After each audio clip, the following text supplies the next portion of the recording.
हमारी ये राइट्स की चौथी कैटेगरी है, लिख लीजिएगा रिलीजियस फ्रीडम्स।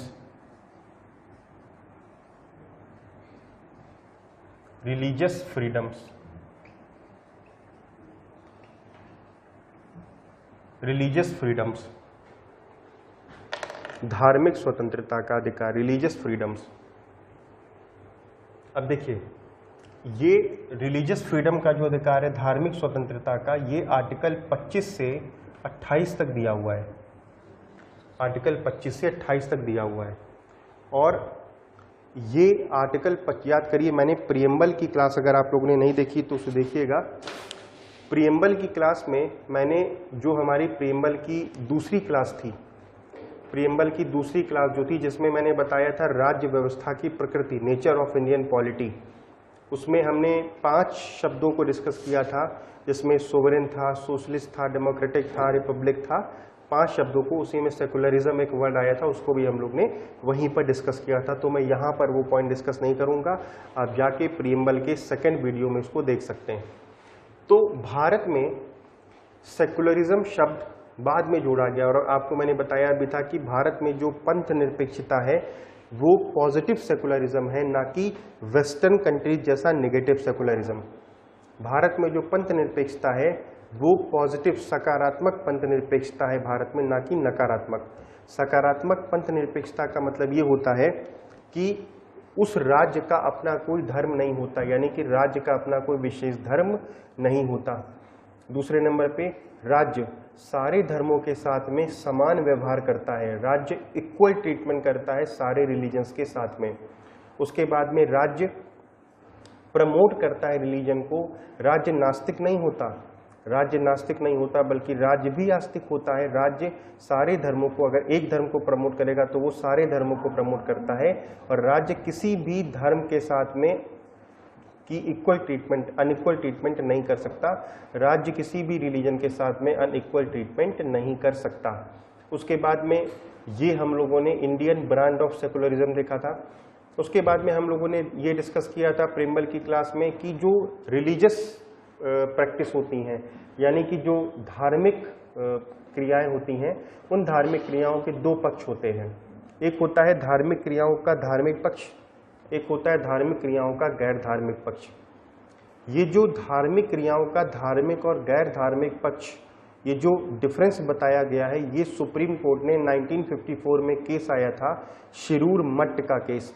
उस केस में सुप्रीम कोर्ट ने बताया था कि धार्मिक क्रियाएं 2 भागों में बांटी जानी चाहिए, यानी कि religious rituals are divided into या क्लासिफाइड इनटू 2 पार्ट्स। नंबर 1, पहला पार्ट उसमें होगा धार्मिक पक्ष, यानी कि रिलीजियस एस्पेक्ट। दूसरा होगा गैर धार्मिक पक्ष, नॉन रिलीजियस एस्पेक्ट। धार्मिक पक्ष का मतलब होता है ऐसा पक्ष जिसके बगैर उस धर्म का आचरण कर पाना संभव नहीं है, और गैर धार्मिक पक्ष का मतलब होता है ऐसा पक्ष जिसके बिना भी उस धर्म का पालन हो सकता है, उस धर्म की प्रैक्टिसेस की जा सकती हैं। उसके बाद में धार्मिक पक्ष में कुछ एग्जाम्पल थे, जैसे मुस्लिमों का नमाज पढ़ना, ये धार्मिक पक्ष है। भारत में कोई भी सरकार नमाज पढ़ने से नहीं रोक सकती, लेकिन कहीं पर नमाज पढ़ना या इसी जगह पर नमाज पढ़ना, ये गैर धार्मिक पक्ष में जाएगा। उसके बाद में आपने देखा होगा कि हिंदुओं में मूर्ति पूजा, ये धार्मिक पक्ष है। और उसके बाद में हिंदुओं के मंदिर की संपत्ति, प्रॉपर्टी, या हिंदुओं के मंदिर में जो दान वगैरह चढ़ता है, वो गैर धार्मिक पक्ष है, वो नॉन रिलीजियस प्रैक्टिस में जाएगा। उसके बाद में फिर मैंने आपको पारसी के बारे में बताया होगा, जो फायर टेम्पल में लेकर जाते हैं वो लोग, पारसियों का क्रियाकर्म को लेकर, वो उनका धार्मिक पक्ष है। उसके बाद में प्रेजेंट टाइम में कुछ ऐसे मामले चल रहे हैं, जैसे सबरीमाला का केस। सबरीमाला के केस में सुप्रीम कोर्ट ने निर्णय दिया था कि सबरीमाला में 10 वर्ष से लेकर के 50 वर्ष तक की महिलाएं मंदिर में प्रवेश कर सकती हैं, और ये गैर धार्मिक पक्ष नहीं होगा, गैर धार्मिक पक्ष होगा, धार्मिक पक्ष नहीं होगा। उसके बाद में प्रेजेंट टाइम में कुछ और भी मामले उच्चतम न्यायालय में चल रहे हैं, तो जब वो डिसाइड होंगे तब हम देखेंगे। कुल मिला के मैं ये समझाना चाह रहा था कि धार्मिक पक्ष का मतलब होता है ऐसा पक्ष जिसके बगैर धर्म का आचरण करना या प्रैक्टिस करना पॉसिबल नहीं है, और गैर धार्मिक पक्ष का मतलब होता है जिसके बगैर धर्म का आचरण करना पॉसिबल है। यानी यूनिफॉर्म सिविल कोड जब कभी भी आएगा तो वो गैर धार्मिक पक्ष माना जाता है, क्योंकि उसका इस्लाम रिलीजन या क्रिश्चियनिटी या ज्यूस या पारसीस की प्रैक्टिस से कोई भी लेना देना नहीं है। तो ये आपका सेकुलरिज्म पर मैंने डिस्कस किया था। फिर मैंने बताया था कि प्रियम्बल में पंथ निरपेक्षता शब्द जोड़ा गया था 1976 में, लेकिन उसके पहले ही 1974 में सेंट जेवियर्स कॉलेज का केस आया था सुप्रीम कोर्ट के सामने, जिसमें सुप्रीम कोर्ट ने कहा था कि अगर भारत के संविधान में कहीं पर भी पंथ निरपेक्ष शब्द नहीं लिखा हुआ है तो उसका ये मतलब नहीं होगा कि भारत का संविधान पंथ निरपेक्ष चरित्र का नहीं है। भारत का संविधान पंथ निरपेक्ष चरित्र का है, और ये प्रमाणित कौन सी बात प्रमाणित करती है, कौन सी बात सर्टिफाई करती है, ये आर्टिकल 25 से 28 तक जो धार्मिक स्वतंत्रता है वो सर्टिफाई करती है। और जब आप प्रियम्बल में पढ़ेंगे liberty of thought expression belief faith and worship, यानी विश्वास धर्म और उपासना की स्वतंत्रता, ये सर्टिफाई करती है। इसलिए भारत का जो सेकुलरिज्म है, भारत का जो सेकुलरिज्म है वो पॉजिटिव नेचर का है, और जो पंथ निरपेक्ष चरित्र है वो भारत का पहले से ही है। प्रियम्बल के बाद केवल एक्सप्रेस हो गया, वो तो पहले से ही हमारे यहाँ सुप्रीम कोर्ट के द्वारा 1974 के सेंट जेवियर केस में डिस्कस किया जा चुका था। अब हम लोग आगे बात करते हैं, क्योंकि मैं ये ऑलरेडी डिस्कस कर चुका हूँ तो मैं इसमें टाइम नहीं लगाऊंगा। आप प्रियम्बल की क्लास में जाके आराम से उसको समझिएगा। उसके बाद में अगर हम बात करें कि पूरे संविधान में जब ये सेकुलरिज्म वर्ड जोड़ा गया 1976 में, जब ये सेकुलरिज्म वर्ड जोड़ा गया तो उसके पहले हमारे कॉन्स्टिट्यूशन में क्या कहीं पर भी सेकुलर शब्द लिखा हुआ था? यानी कि हमारे यहाँ सेकुलरिज्म शब्द जोड़ा गया 1976 में, तो क्या 1976 के पहले पूरे भारत के संविधान में कहीं पर भी सेकुलर शब्द था? तो इसका आंसर है यस, था। आर्टिकल 25 में था। आर्टिकल 25 में लिखा हुआ था सेकुलर एक्टिविटी, यानी पंथ निरपेक्ष क्रियाएं। यानी कि बहुत बढ़िया क्वेश्चन बन सकता है कि जब पंथ निरपेक्षता शब्द जोड़ा गया प्रियम्बल में 1976 में, क्या उसके पहले सेकुलर शब्द भारत के संविधान में कहीं पर भी था? तो आंसर होगा कि था, आर्टिकल 25 में था। इसका मतलब आर्टिकल 25 में सेकुलर शब्द का जिक्र किया गया था। अब सवाल उठता है कि हम अगर इस धार्मिक स्वतंत्रता में एंटर करते हैं तो हमें आर्टिकल 25 से 28 तक के आर्टिकल्स को देखना होगा, जिनमें एक आर्टिकल सबसे ज़्यादा इंपॉर्टेंट है। बाकी आर्टिकल पेपर में कभी कभार केवल उनकी हेडिंग पूछ ली जाती है। तो आप सबसे पहले हम आर्टिकल 25 की बात करेंगे। आर्टिकल 25 में 4 चीज़ों की स्वतंत्रता की बात की गई है। सबसे पहले कहा गया है कंसाइंस की। कंसाइंस का मतलब होता है अंतःकरण की स्वतंत्रता। लिखते चलिएगा साथ साथ, अंतःकरण बोलते हैं। उसके बाद में प्रोफेस का मतलब होता है मानना, मानने का अधिकार। अगला लिखिएगा, प्रोफेस के बाद में प्रैक्टिस, आचरण करना। प्रैक्टिस का मतलब होता है आचरण करना। और चौथे नंबर पे होता है प्रोपोगेट।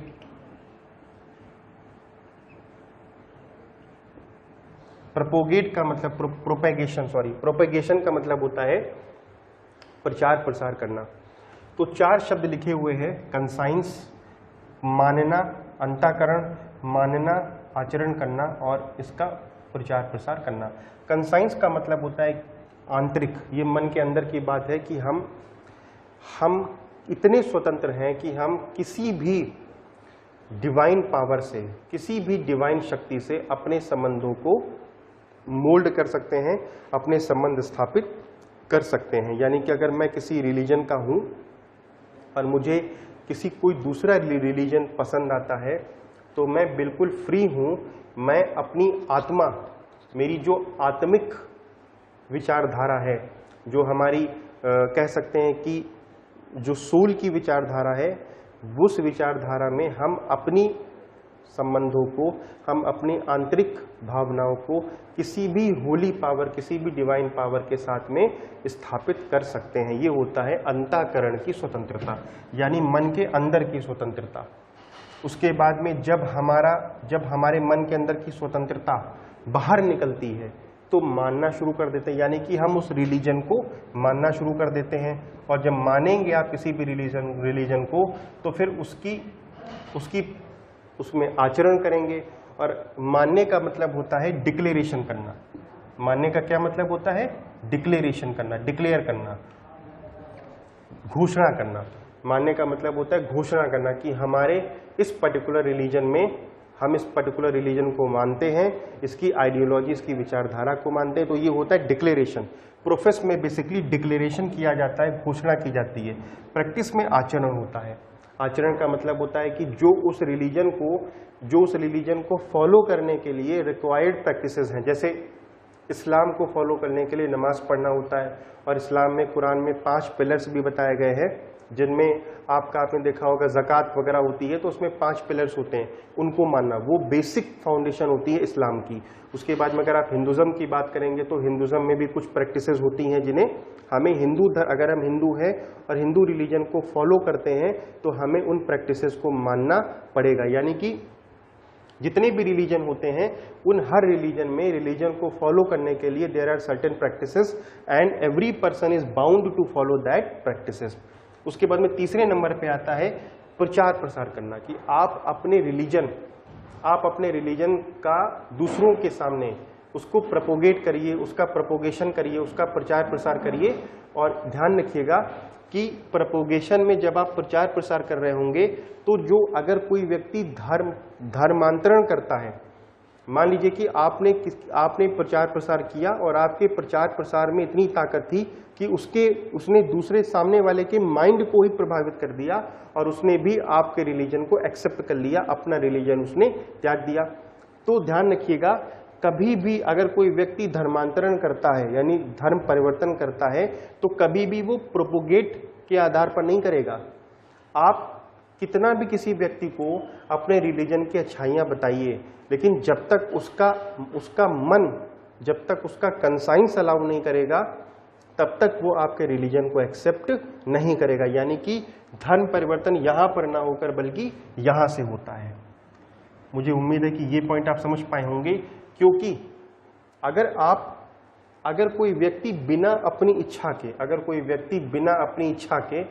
कोई व्यक्ति बिना कंसाइंस के अलाउ किए किसी दूसरे धर्म को स्वीकार करता है, तो उस केस में वो कहा जाता है जबरन धर्मांतरण। और जबरन धर्मांतरण का मतलब होता है फोर्स्ड धर्म परिवर्तन। और जबरन धर्मांतरण का मतलब होता है कि आपने या तो लालच देकर धर्मांतरण कराया होगा, या आपने बल के आधार पर, फोर्स के आधार पर कराया होगा, या किसी और लालच में धर्म परिवर्तन कराया होगा। तो ध्यान रखिएगा, धर्म परिवर्तन अगर कोई व्यक्ति करता है तो वो तब तक नहीं कर सकता जब तक उसका अंतःकरण उसको अलाउ नहीं करता। अगर उसका अंतःकरण उसे अलाउ करता है, अगर कंसाइंस अलाउ करता है, तो धर्म परिवर्तन को जबरन नहीं माना जा सकता। ये सुप्रीम कोर्ट ने स्टेनिस्लॉस के केस में बात कही थी। उसके बाद में आर्टिकल 25 में तो ये राइट्स दिए गए, ये स्वतंत्रताएं दी गई।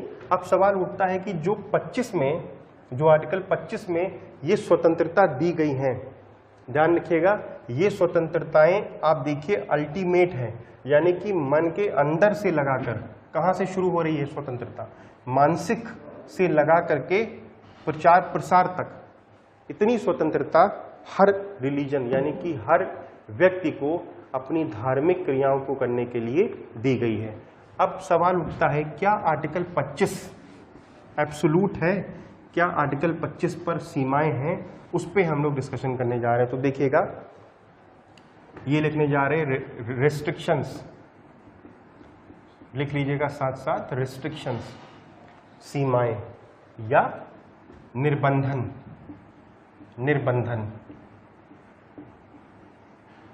निर्बंधन भी बोलते हैं। आर्टिकल 25 पर सीमाएं कौन कौन सी लगी हैं, यानी कौन कौन से प्रावधान आर्टिकल 25 को सीमित करते हैं, वो हमें पढ़ना है। तो सबसे पहले नंबर पे आता है, लिख लीजिएगा, नंबर 1 लिखिएगा, पब्लिक ऑर्डर लोक व्यवस्था, पब्लिक ऑर्डर, लोक व्यवस्था, लोक व्यवस्था। उसके बाद दूसरे नंबर पे लिखिएगा मोरालिटी, मोरालिटी नैतिकता या सदाचार, नैतिकता या सदाचार। और तीसरे नंबर पे लिखिएगा हेल्थ, स्वास्थ्य, स्वास्थ्य। और चौथे नंबर पे लिखिएगा सारे मौलिक अधिकारों के अधीन, सारे फंडामेंटल राइट्स के अधीन।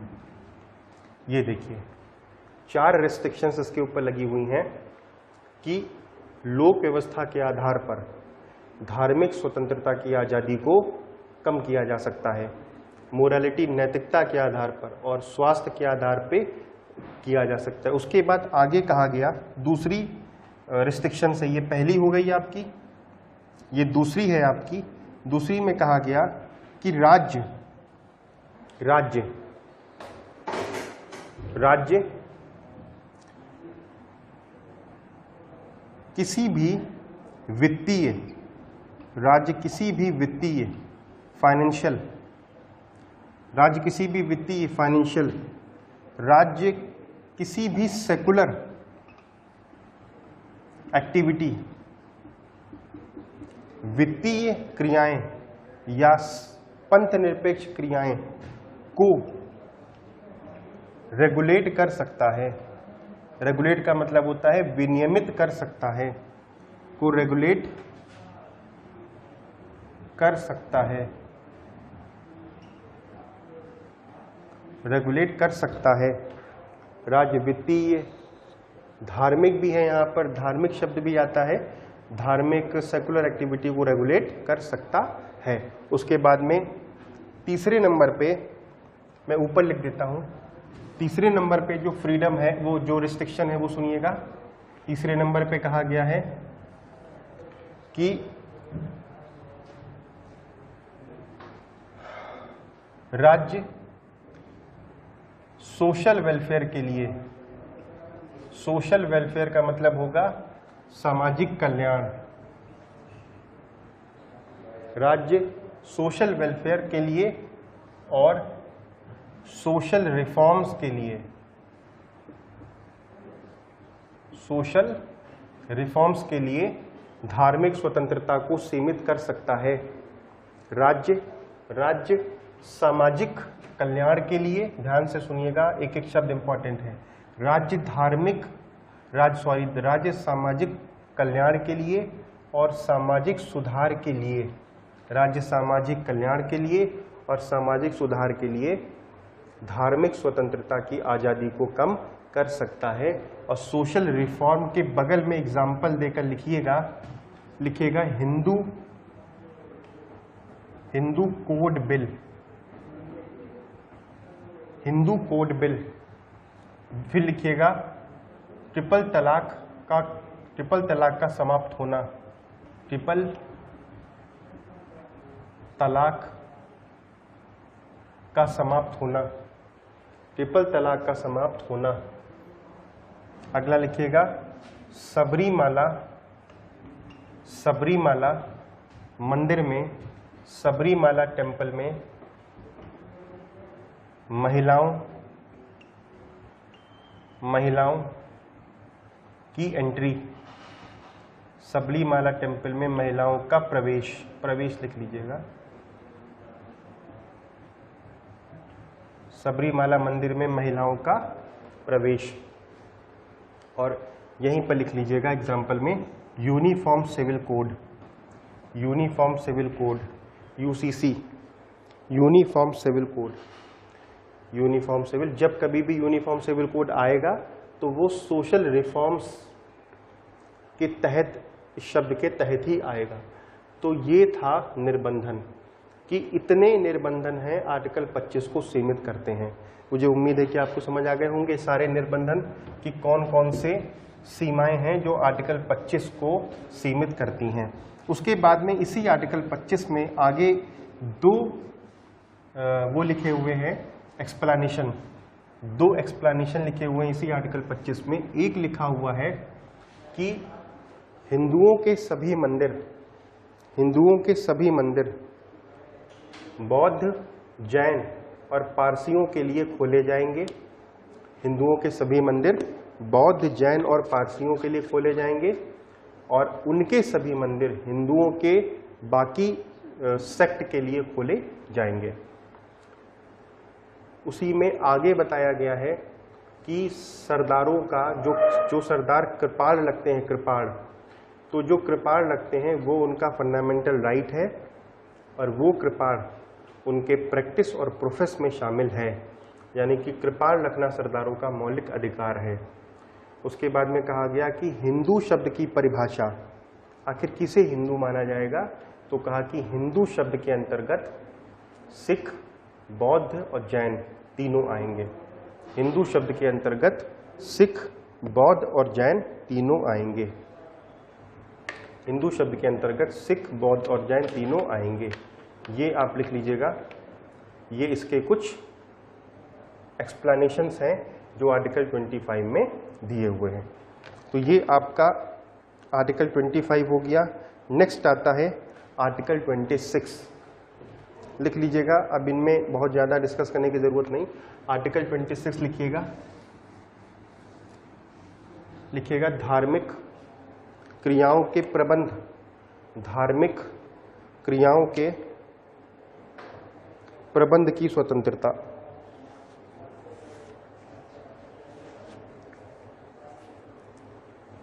इंग्लिश में बोलते हैं freedom to manage religious affairs, freedom to manage religious affairs, freedom to manage religious affairs, धार्मिक कार्यों के प्रबंध की स्वतंत्रता, freedom to manage religious affairs. देखिए आर्टिकल 26 किसी भी व्यक्ति विशेष को नहीं मिला हुआ है, ये बेसिकली किसको मिला हुआ है, ये लिख लीजिएगा साथ साथ कॉपी पे, रिलीजियस डिनोमिनेशंस को मिला हुआ है।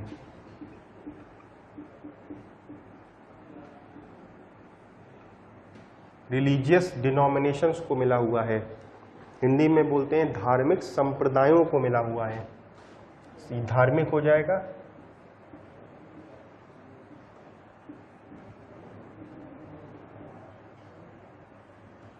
धार्मिक संप्रदायों को मिला हुआ है। Freedom to manage religious affairs, धार्मिक कार्यों के प्रबंध की स्वतंत्रता। अब देखिए इस धार्मिक संप्रदायों में ध्यान रखिएगा, आर्टिकल 25 व्यक्ति को मिला हुआ है और आर्टिकल 26 धार्मिक संप्रदायों का मतलब होता है ग्रुप को मिला हुआ है। पूरी की पूरी एक तरीके से संप्रदाय को मिला हुआ है, रिलीजियस डिनोमिनेशंस को मिला हुआ है। पहला पॉइंट तो ये इंपॉर्टेंट बनता है। फिर आता है कि 26 में कौन कौन से राइट मिले हुए हैं। जैसे मैं आपको यहाँ से तो पेपर में नहीं आता, फिर भी मैं आपको बता देता हूँ। नंबर 1 हो जाएगा धार्मिक संस्थानों को स्थापित करना और उनका पोषण करना या उनका मेंटेनेंस करना या उनको चलाना। धार्मिक संस्थानों को स्थापित करना, एस्टेब्लिशमेंट ऑफ रिलीजियस इंस्टीट्यूशंस, और मूर्त प्रयोजनों के लिए, यानी कि कह सकते हैं कि आप रिलीजियस इंस्टीट्यूशंस या धार्मिक संप्रदायों के लिए क्या कहा जाएगा, पहला पॉइंट रिलीजियस इंस्टीट्यूशंस स्थापित करना, रिलीजियस धार्मिक इंस्टीट्यूशंस स्थापित करना और उनको मेंटेन करना, उनको चलाना। उसके बाद आगे क्या कहा गया, आगे कहा गया है कि जो धर्म विषयक कार्य हैं, धर्म विषयक कार्य का मतलब होता है रिलीजियस अफेयर्स को मैनेज करना। दूसरे नंबर पे क्या कहा गया, रिलीजियस अफेयर्स को मैनेज करना, धर्म विषयक कार्यों का प्रबंधन करना। तीसरे नंबर पे कहा गया है कि इन्हीं धार्मिक संप्रदायों द्वारा या धार्मिक संस्थानों द्वारा, इन्हीं धार्मिक संस्थानों द्वारा संपत्ति, चाहे वो चल संपत्ति हो, चाहे वो मूवेबल प्रॉपर्टी हो, चाहे वो इमूवेबल प्रॉपर्टी हो, चल या अचल संपत्ति को एक्वायर करना, उसका अर्जन करना और उसका स्वामित्व रखना और या उसको डिस्पोज करना, उसको बेच देना। और चौथा जो फ्रीडम आर्टिकल 26 में मिला हुआ है वो फ्रीडम है कि उस संपत्ति का विधि के अनुसार इस्तेमाल करना। तो ये 4 राइट्स हैं, आप किसी भी किताब में दिखेंगे आपको मिल जाएंगे, हमारे नोट्स में भी 4 लिखे हुए हैं। तो ये 4 अधिकार किसको मिले हैं, ये रिलीजियस डिनोमिनेशंस को मिले हुए हैं। नेक्स्ट पॉइंट आता है कि क्या आर्टिकल 26 पर भी सीमाएं हैं, क्या आर्टिकल 26 पर भी सीमाएं हैं? तो आंसर होगा हाँ, सीमाएं हैं। सबसे पहली सीमा, तीनों वही हैं जो 25 में थी। सबसे पहली पब्लिक ऑर्डर, साथ साथ लिखिएगा तेजी से, पब्लिक ऑर्डर, लोक व्यवस्था। Number 2 morality, morality. और नंबर 3 हेल्थ, स्वास्थ्य। यानी कि आर्टिकल 26 भी 3, आर्टिकल 26 भी 3 रिस्ट्रिक्शंस के साथ में मिला हुआ है। आर्टिकल 26 भी एब्सोल्यूट नहीं। जैसे मैं आपको एग्जांपल दूं, जैसे रामकृष्ण मिशन का नाम आपने सुना होगा, रामकृष्ण मिशन। तो जो रामकृष्ण मिशन है, जो जिसके फाउंडर रामकृष्ण परमहंस थे और उसे आगे बढ़ाया था स्वामी विवेकानंद जी ने, तो जो रामकृष्ण मिशन है ये धार्मिक संप्रदाय माना गया है आर्टिकल 26 के तहत। उसके बाद में आपने एक नाम सुना होगा, संप्रदाय है आनंद मार्गी। आनंद मार्गी जो संप्रदाय है, इसको भी सुप्रीम कोर्ट ऑफ इंडिया ने धार्मिक संप्रदाय माना था। उसके बाद में आपने एक नाम सुना होगा औरबिंदो सोसाइटी का, उसे सुप्रीम कोर्ट ने रिलीजियस डिनोमिनेशन मानने से मना कर दिया था। तो पेपर में कभी नहीं पूछेगा कि ये धार्मिक संप्रदाय है या नहीं है, आपसे खाली आर्टिकल 26 पूछ सकता है क्या है, और आपसे ये रिस्ट्रिक्शंस पूछ सकता है, और जो अधिकार आर्टिकल 26 के तहत इन धार्मिक संप्रदायों को मिले हुए हैं उन अधिकारों के बारे में पूछ सकता है। तो आर्टिकल 26 आर्टिकल 25 से कुछ इंपॉर्टेंट है। अब देखिए जो 27 और 28 हैं ये तो बहुत ही रेयर केस में पूछे जाते हैं, आर्टिकल 27 और आर्टिकल 28। तो आर्टिकल 27 लिखिएगा, आर्टिकल 27 लिखिएगा, आर्टिकल 27 लिखिएगा। आर्टिकल 27 बोलता है कि किसी भी धर्म को, धर्म की अभिवृद्धि के लिए, किसी भी विशेष धर्म के अभिवृद्धि के लिए करों के संदाय से स्वतंत्रता। विशिष्ट धर्म की अभिवृद्धि के लिए करों के संदाय से स्वतंत्रता।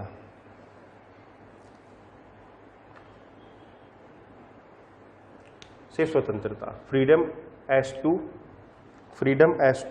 Payment of taxes, freedom as to payment of taxes, freedom as to payment of taxes for promotion of any particular religion, for promotion of any particular religion. इसमें कहा गया है कि राज्य यानी स्टेट, और स्टेट आर्टिकल 12 में बता चुके हैं, राज्य कभी भी किसी भी धर्म को प्रमोट करने के लिए, किसी भी रिलीजन को प्रमोट करने के लिए, किसी भी धर्म की अभिवृद्धि करने के लिए कर नहीं लगाएगा और ना ही वसूलेगा। अगर राज्य किसी भी रिलीजन को प्रमोट करने के लिए टैक्स लगाता है या टैक्स वसूलता है तो ये पंथ निरपेक्षता के सिद्धांत का खुला उल्लंघन होगा। ध्यान रखिएगा, राज्य किसी भी रिलीजन को प्रमोट करने के लिए ना कर लगा सकता है और ना कर वसूल सकता है। ये आर्टिकल 27 साफ साफ मना करता है। अब आपके मन में क्वेश्चन आ रहा होगा कि जैसे आपने देखा होगा कि हज यात्रा को लोग जाते हैं, उसके बाद में जो पिलग्रिमेज होता है, जैसे अमरनाथ यात्रा में जाते हैं, तो उस केस में राज्य फीस लेता है। तो आगे कहा गया कि state, article 27 of the constitution prevents the state from imposing any tax on the individual or segment of the society or prevent the collection of such taxes, but the imposition of fees or collection of fees is permissible। यानी कि राज्य tax तो नहीं ले सकता, ना लगा सकता है, ना वसूल सकता है, लेकिन राज्य फीस ले भी सकता है और लगा भी सकता है, वसूल भी सकता है, क्योंकि फीस तभी कोई व्यक्ति पे करेगा जब उसे सर्विसेज लेनी होंगी स्टेट से। और राज्य सर्विस क्या देगा? राज्य पहुंचाता है लोगों को, राज्य स्टेट ट्रेनें चलवाता है और भी कई सारी सुविधाएं देता है, तो राज्य उसके लिए फीस ले रहा है। मगर टैक्स इसलिए मना किया गया है क्योंकि आपको पता होना चाहिए, इकोनॉमिक्स में आप पढ़ेंगे भी, कि जो टैक्स होता है कर, उस कर का कोई भी विशिष्ट इस्तेमाल नहीं होता। मान लीजिए कि मैं सरकार को इनकम टैक्स देता हूं, तो मैं सरकार से ये अपेक्षा नहीं कर सकता हूं, एक्सपेक्टेशन नहीं रख सकता हूं कि मुझे मेरे मोहल्ले की रोड बननी हुई होनी चाहिए, क्योंकि सरकार के पास में, सरकार के गुल्लक में हर धर्म से व्यक्ति पैसा जमा करता है। उसके बाद अगर सरकार, जब सरकार के गुल्लक में सारा पैसा इकट्ठा हो जाता है पूरे इंडिया से, तो क्या ये कोई पता लगा सकता है कि ये जो नोट आया है, ये नोट मुस्लिम ने दिया है, या ये नोट हिंदू ने दिया है, या ये नोट सिख ने दिया है? उसकी आइडेंटिटी, उस पैसे की आइडेंटिटी तब तक रहती है जब तक वो पैसा सरकार के गुल्लक में नहीं जाता। जिस मोमेंट वो सरकार के गुल्लक में चला जाएगा, उसके बाद कोई नहीं बता सकता कि ये पैसा किसने दिया है। और सपोज करिए कि उस गुल्लक में से सरकार ने थोड़ा पैसा निकाला और किसी भी मंदिर को बनाना स्टार्ट कर दिया, तो ये पंथ निरपेक्षता का खुला उल्लंघन होगा, क्योंकि उस पैसे को तो हो सकता था उस पैसे को किसी मुसलमान ने दिया हो, तो मुस्लिम के पैसे से आप हिंदुओं के मंदिर बना रहे हो या हिंदुओं के पैसे से मस्जिद बना रहे हो। इसलिए जो टैक्स का पैसा होता है उसका कोई भी स्पेसिफाइड पर्पस नहीं होता, उसका कोई भी विशिष्ट प्रयोजन नहीं होता। ध्यान रखिएगा, इसी कारण टैक्स को मना किया है। टैक्स का जो पैसा होगा सरकार के पास में, उसका कोई विशिष्ट प्रयोजन नहीं होता, उस पैसे को सरकार कहीं भी लगा सकती है। लेकिन जो फीस होती है, फीस का विशिष्ट प्रयोजन होता है। फीस हम तभी पे करते हैं जब हमें सरकार से सेवाएं लेनी होती हैं, अदरवाइज हम फीस नहीं पे करते। मगर टैक्स तो हमें तब भी पे करना होगा सरकार को, चाहे सरकार सेवा दे या सरकार सेवा ना दे, लेकिन हमें तो टैक्स का पेमेंट करना होगा। और अगर हम टैक्स का पेमेंट करते हैं तो सरकार उस टैक्स के पैसे से किसी विशिष्ट धर्म को प्रमोट नहीं कर सकती। ये आर्टिकल 27 है। मुझे लगता है समझ में आ गया होगा आपको। तो यहाँ पे टैक्स और फीस के बीच में थोड़ा सा अंतर था, उसको समझना था। नेक्स्ट आर्टिकल आता है आपका आर्टिकल 28। लिख लीजिएगा आर्टिकल 28 को, लिख लीजिएगा आर्टिकल 28 को। कुछ शिक्षा संस्थानों में धार्मिक शिक्षा, कुछ शिक्षा संस्थानों में धार्मिक शिक्षा,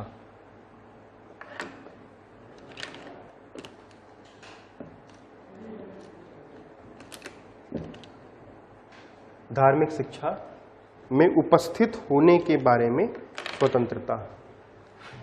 धार्मिक शिक्षा में उपस्थित होने के बारे में स्वतंत्रता, उपस्थित होने के बारे में स्वतंत्रता।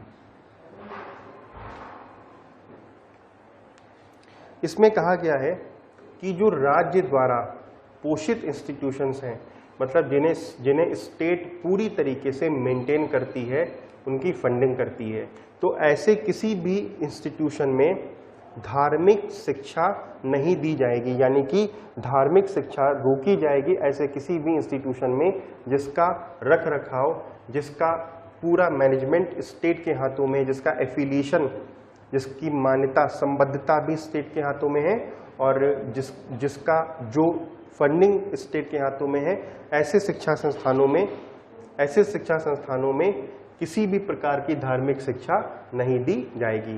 धार्मिक शिक्षा केवल वहीं दी जा सकती है जहाँ पे ट्रस्ट के तहत, अगर कोई कॉलेज इंस्टीट्यूशन बना है ट्रस्ट के तहत और वो सरकार से फंडिंग नहीं लेता है या थोड़ी लेता है, तो वहाँ पे धार्मिक शिक्षा दी जा सकती है। इस एग्जाम्पल के तौर पे अगर आप बात करें तो जो आश्रम वगैरह होते हैं, बनारस वगैरह में कभी आप जाइए तो वहाँ पे आज भी सांस्कृतिक आश्रम है, बच्चों को भेज दिया जाता है पढ़ाई करने के लिए, तो वहाँ पे उन्हें गीता, वहाँ पे सारे वेद वगैरह पढ़ाए जाते हैं, तो वहाँ पे धार्मिक शिक्षा दी जा सकती है, क्योंकि उन इंस्टीट्यूशंस की स्थापना ही इसी पर्पस के लिए हुई थी ताकि धार्मिक आधार पे उन्हें शिक्षा प्रदान की जाए। जैसे आप एग्जाम्पल लीजिए तो देवबंद का ले लीजिए, आपका देवबंद वेस्ट यूपी में पड़ता है, उसके सहारनपुर के पास में। उसके बाद में आपने देखा होगा कि लखनऊ में नदवा है, तो नदवा या जो देवबंद है, उन दोनों मामलों में, नदवा हो या देवबंद हो, उन दोनों केस में उनका उद्देश्य ही स्थापित करने का क्या था, धार्मिक शिक्षा देना था, उन्हें कुरान की स्टडी कराई जाती। तो कुल मिला के जो हमारे यहाँ इंस्टीट्यूशंस हैं, तो उसमें आर्टिकल 28 तो पहली बात तो ये मना करता है कि जो स्टेट फंड से बने हैं, जिन्हें स्टेट मेंटेन करती है, स्टेट ही उन्हें एफिलिएट करती है, तो ऐसे किसी भी इंस्टीट्यूशन में धार्मिक शिक्षा नहीं दी जाएगी। लेकिन अगर वो इंस्टीट्यूशन किसी ट्रस्ट के तहत बने हैं और उस ट्रस्ट का ऑब्जेक्टिव ही ये था कि हमें धार्मिक शिक्षा उपलब्ध कराई जाए, तो ऐसे मामलों में धार्मिक शिक्षा दी जा सकती है। ये आपका आर्टिकल 28 है, बहुत रेयरली पूछता है आर्टिकल 28। तो हमारी 5 कैटेगरी पूरी हो गई, 5 नहीं 4 कैटेगरी पूरी हो गई। अब हमारी जो नेक्स्ट कैटेगरी आती है वो है आर्टिकल 29 और 30। आर्टिकल 29 और 30, तो लिख लीजिएगा आर्टिकल 29 और 30 के बारे में। 29 और 30 इसके बारे में लिख लीजिएगा। हेडिंग क्या है इसकी, लिखिएगा सांस्कृतिक और शैक्षणिक अधिकार। सांस्कृतिक और शैक्षणिक अधिकार, cultural and educational rights. Cultural and educational rights, सांस्कृतिक और शैक्षणिक अधिकार। सांस्कृतिक और शैक्षणिक अधिकार, सांस्कृतिक और शैक्षणिक अधिकार। पहले आप 29 देख लीजिए, 29 का पहला और 29 का दूसरा देख लीजिए। 29 देखिए, ये जो आर्टिकल 29 और 30 है ये बेसिकली माइनॉरिटीज़ के लिए हैं, ये अल्पसंख्यकों के लिए हैं, उनको मजबूत बनाने के लिए ये राइट्स। क्योंकि आप जानते ही हो कि किसी भी कंट्री में मेजॉरिटी में जो नंबर्स ज़्यादा होते हैं वो माइनॉरिटी को सप्रेस करने लगती है, माइनॉरिटी के इंटरेस्ट को सप्रेस करने लगती है, दबाने लगती है। तो इससे क्या होता है, मैंने जब आपको पढ़ाया था याद करिए बंधुता, फ्रेटर्निटी, तो आर्टिकल 25 से 28 और आर्टिकल 29 और 30 फ्रेटर्निटी को बढ़ावा देते हैं। क्योंकि देखिए, अगर भारत में मेजॉरिटी के पास में सारे राइट होंगे, माइनॉरिटी को उनके अधिकारों से वंचित किया जाएगा, तो ऐसे मामलों में माइनॉरिटीज़ के मन में अलगाववाद की भावना उत्पन्न होगी, सेपरेटिज्म की भावना उत्पन्न होगी। तो उस अलगाववाद की भावना को रोकने के लिए और माइनॉरिटीज़ भी मेजॉरिटी की तरह गरिमापूर्ण जीवन बिता पाएँ, इसके लिए हमारे संविधान निर्माताओं ने, कॉन्स्टिट्यूशन मेकर्स ने आर्टिकल 29 और 30 का प्रावधान किया था। तो आर्टिकल 29 और 30 आपको लग रहे हैं कि माइनॉरिटीज़ को मिले हुए हैं और कल्चरल मतलब उनके सांस्कृतिक और शैक्षणिक अधिकारों का उनके हित का प्रमोशन करते हैं, मगर ये दोनों आर्टिकल्स भी याद रखिएगा, दोनों आर्टिकल्स इनको भी सेकुलर आर्टिकल कहा जाता है और ये भी हमारे यहाँ बंधुता की जो भावना है उसको मजबूत करने में सहायता करते हैं। तो आर्टिकल 29 और 30 में आप पहले आर्टिकल 29 को देखिए। आर्टिकल 29 में कहा गया है, भारत के राज्य क्षेत्र में रहने वाले किसी भी नागरिक के वर्ग को, यानी कि भारत के राज्य क्षेत्र में रहने वाले किसी भी नागरिक के वर्ग को अपनी संस्कृति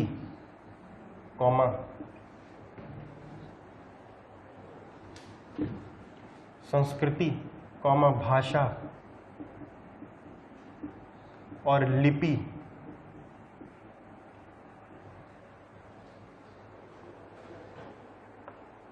लिपि को संरक्षित करने का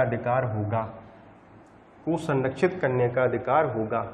यानी कि भारत के राज्य क्षेत्र में, भारत के टेरिटरी में जितने भी नागरिक रहते हैं उनमें हर नागरिक को, यानी कि हर नागरिक का समूह एक अलग सेक्शन बनाता होगा, उस हर नागरिक को अपनी भाषा, लिपि और संस्कृति, भाषा, लिपि और संस्कृति, ये 3 शब्द बहुत इंपॉर्टेंट हैं, कई बार पेपर में पूछे गए हैं। आर्टिकल 29 में जो भारत के राज्य क्षेत्र में रहने वाले नागरिक हैं उनके वर्ग को अपनी भाषा, लिपि और संस्कृति, इंग्लिश में बोलेंगे स्क्रिप्ट, लैंग्वेज और कल्चर, स्क्रिप्ट, लैंग्वेज और कल्चर को संरक्षित करने का अधिकार होगा। ये कहा गया है 29 के 1 में। ध्यान रखिएगा, यहाँ पे जो बहुत इंपॉर्टेंट पॉइंट है कि यहाँ पे हम जो बात कर रहे हैं केवल माइनॉरिटीज़ के लिए नहीं है।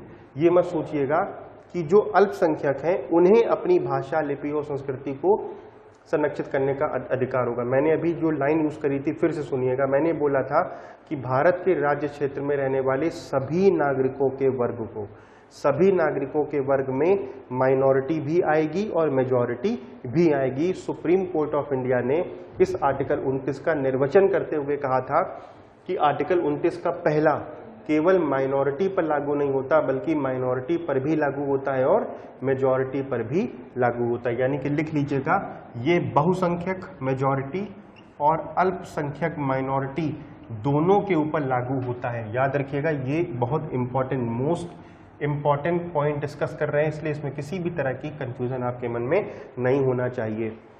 भारत के राज्य क्षेत्र में रहने वाले सभी नागरिकों के वर्ग को अपनी भाषा, अपनी लिपि और अपनी संस्कृति को संरक्षित करने का अधिकार होगा।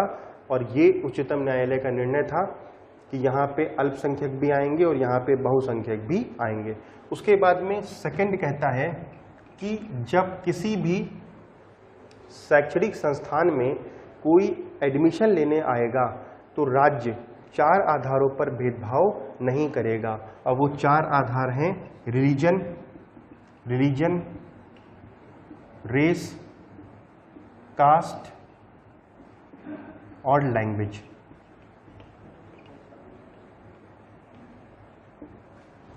जब कभी भी कोई भी नागरिक जब किसी शैक्षणिक संस्थान में प्रवेश लेने के लिए जाएगा तो उसके साथ में 4 आधारों पर भेदभाव नहीं किया जाएगा।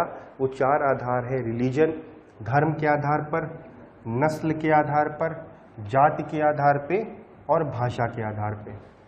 ध्यान रखिएगा, आर्टिकल 29 का 2 है ये, आर्टिकल 29 का दूसरा खंड है जो बोलता है कि जब कोई व्यक्ति किसी भी एजुकेशनल इंस्टीट्यूशन में एडमिशन लेने जाएगा तो ही shall not be discriminated against any of the following grounds. Number 1, he shall not be discriminated on the basis of religion, on the basis of race, on the basis of caste and on the basis of language। तो ये article 29 का दूसरा, I hope आपको समझ में आया होगा, article 29 का पहला और आर्टिकल 29 का दूसरा। अब हम बात करते हैं आर्टिकल 30 की, और आर्टिकल 30 ही वो राइट है जो माइनॉरिटी को एकदम एक्सप्रेस रूप से मिला हुआ है। आर्टिकल 30 की बात करने जा रहे हैं, ध्यान से सुनिएगा। आर्टिकल 30 कहता है कि भारत में जो माइनॉरिटी है, भारत में जो अल्पसंख्यक है, भारत में जो माइनॉरिटीज हैं, उन माइनॉरिटीज को अपनी मनपसंद शिक्षण संस्थानों को स्थापित करने का अधिकार होगा और एडमिनिस्ट्रेशन करने का अधिकार होगा, प्रशासन करने का अधिकार होगा। यानी कि भारत में जो माइनॉरिटीज हैं उस माइनॉरिटीज में 2 तरह की माइनॉरिटी आती है। पहली बात सुनिएगा कि पूरे भारत के संविधान में माइनॉरिटी शब्द को डिफाइन नहीं किया गया है कि कौन माइनॉरिटी बनेगा। ये क्वेश्चन एक बार आईएएस में पूछा जा चुका है और दूसरी बार पीसीएस में पूछा गया था कि भारत में आर्टिकल 30 में ये तो बता दिया गया है कि माइनॉरिटी के पास में राइट क्या होगा, लेकिन ये नहीं बताया गया है कि माइनॉरिटी किसे माना जाएगा, यानी कौन माइनॉरिटी में आएगा। तो constitution is silent as to the definition of minority, यानी कि the definition of minority is nowhere defined in the constitution. तो लेकिन टाइप बताया गया है, माइनॉरिटी का मतलब तो नहीं बताया गया है कि माइनॉरिटी किसे माना जाएगा, मगर ये कॉन्स्टिट्यूशन में बताया गया है कि माइनॉरिटी किस आधार पर होगी, यानी कि द बेसिस ऑफ माइनॉरिटी बताया गया है। तो माइनॉरिटी 2 आधार पे होगी, एक होगी रिलीजियस माइनॉरिटी, यानी कि जो रिलीजियस माइनॉरिटी होगी उसे कहा जाएगा धार्मिक अल्पसंख्यक, धार्मिक अल्पसंख्यक। और ये माइनॉरिटी जो होगी ये माइनॉरिटी धर्म के आधार पे होगी, धार्मिक अल्पसंख्यक। और दूसरे नंबर पे जो माइनॉरिटी होगी वो होगी आपकी linguistic minority. Linguistic minority, linguistic का मतलब होता है भाषाई अल्पसंख्यक। 2 तरह की माइनॉरिटी कॉन्स्टिट्यूशन ने बताया है, धार्मिक अल्पसंख्यक और भाषाई अल्पसंख्यक। उसके बाद कहा गया इस माइनॉरिटी को अपनी मनपसंद शिक्षण संस्थान को स्थापित करने का अधिकार होगा। स्थापित का मतलब होता है इस्टेब्लिश करने का अधिकार होगा, और एडमिनिस्टर करने का अधिकार होगा, प्रशासन करने का अधिकार होगा। किसको?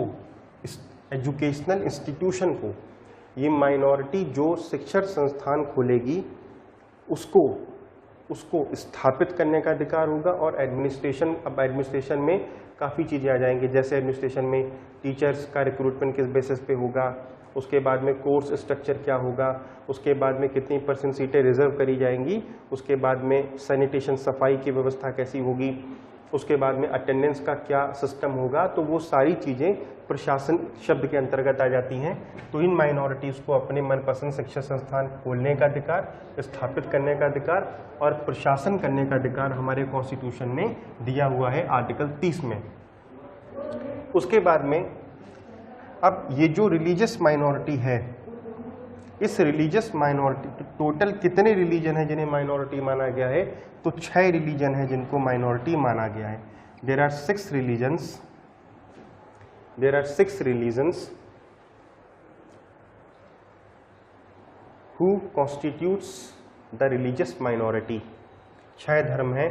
6 धर्मों में मुस्लिम, ईसाई, सिख, बौद्ध, जैन और पारसी। 6 रिलीजन हैं जिसमें आपका मुस्लिम, ईसाई, सिख, लिख लीजिएगा साथ साथ, मुस्लिम, ईसाई, सिख, बौद्ध, जैन, पारसी। बौद्ध, जैन, पारसी, 6 धर्म हैं जिन्हें भारत में धार्मिक अल्पसंख्यक माना जाता है। और इसी पर विवाद उठा है कि क्योंकि जो माइनॉरिटी होती है उसको सुविधाएं अच्छी खासी मिली हुई हैं इंडियन कॉन्स्टिट्यूशन में। तो जैसे इस समय विवाद ये है कि लक्षद्वीप आइलैंड आपने सुना होगा, वहाँ पे करीब करीब 98% मुस्लिम हैं और फिर भी मुस्लिम माइनॉरिटी माना जाता है भारत में। तो उनका कहना है, जिन्होंने याचिका दायर की है सुप्रीम कोर्ट और दिल्ली हाई कोर्ट में, उनका कहना है कि माइनॉरिटी शब्द की परिभाषा का पैमाना निर्धारित किया जाए कि पैरामीटर क्या होगा, और इसे स्टेट के बेसिस पर देखा जाए, ना कि पूरे राष्ट्र के बेसिस पर देखा जाए। आप अगर पंजाब की बात करेंगे तो पंजाब में सिख की संख्या ज़्यादा है, तो पंजाब में सिख मेजॉरिटी में है, लेकिन फिर भी हम सिख को क्या मान के चलते हैं? माइनॉरिटी मान के चलते हैं। जम्मू कश्मीर में मुस्लिम ज़्यादा है, फिर भी मुस्लिम को माइनॉरिटी मान के चलते हैं। इसलिए बताया गया है कि धार्मिक अल्पसंख्यक, प्रेजेंट में तो ये सिचुएशन है, आगे चल के सुप्रीम कोर्ट क्या फैसला देती है वो देखने को मिलेगा। फिलहाल के लिए आपको ये याद रखना होगा कि टोटल 6 माइनॉरिटीज़ धार्मिक आधार पर भारत में हैं।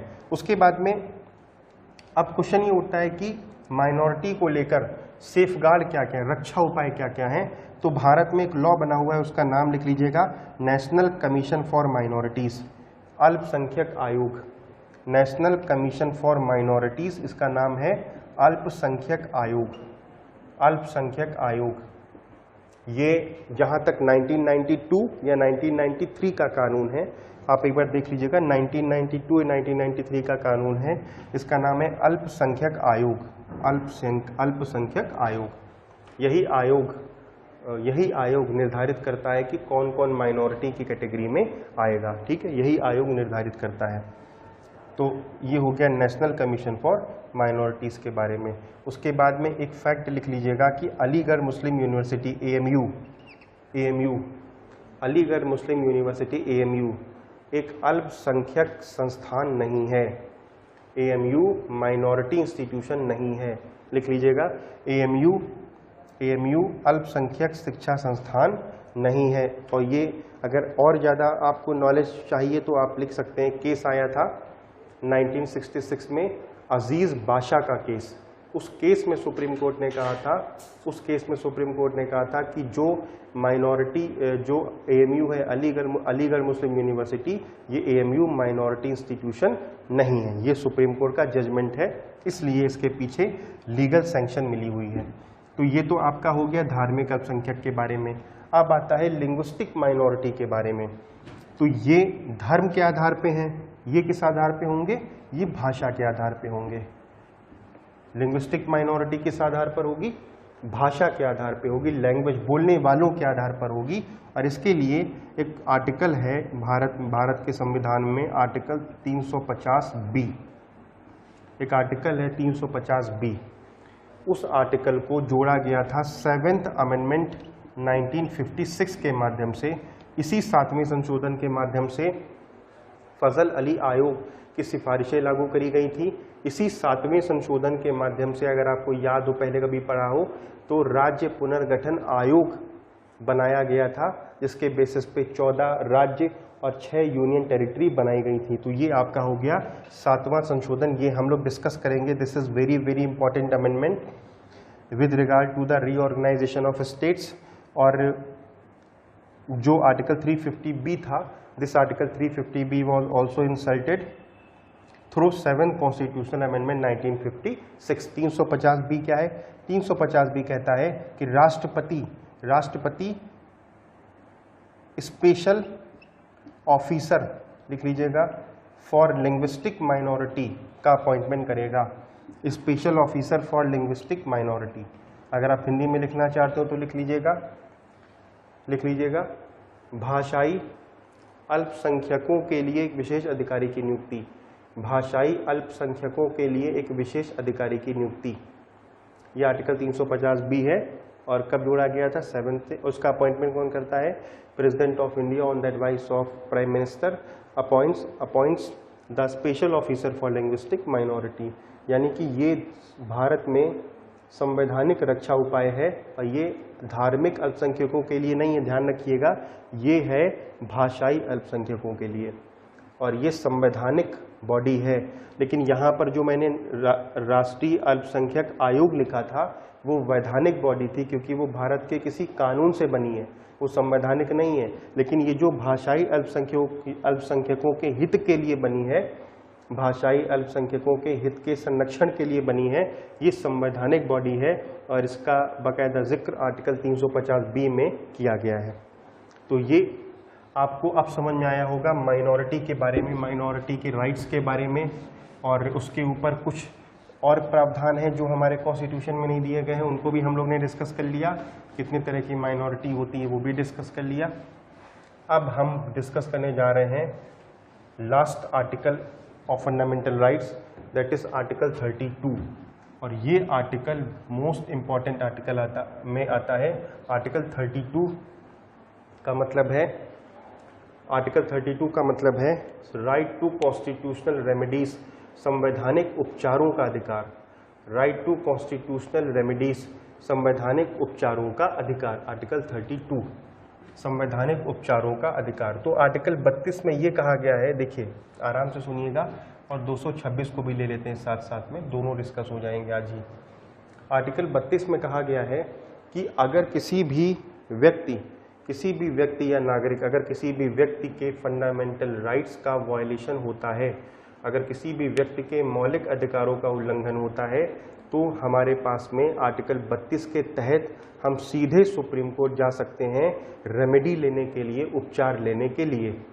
और अगर हमारे फंडामेंटल राइट्स का उल्लंघन होता है तो हम सुप्रीम कोर्ट तो जा ही सकते हैं आर्टिकल 32 में, हम साथ में हाई कोर्ट भी जा सकते हैं आर्टिकल 226 में।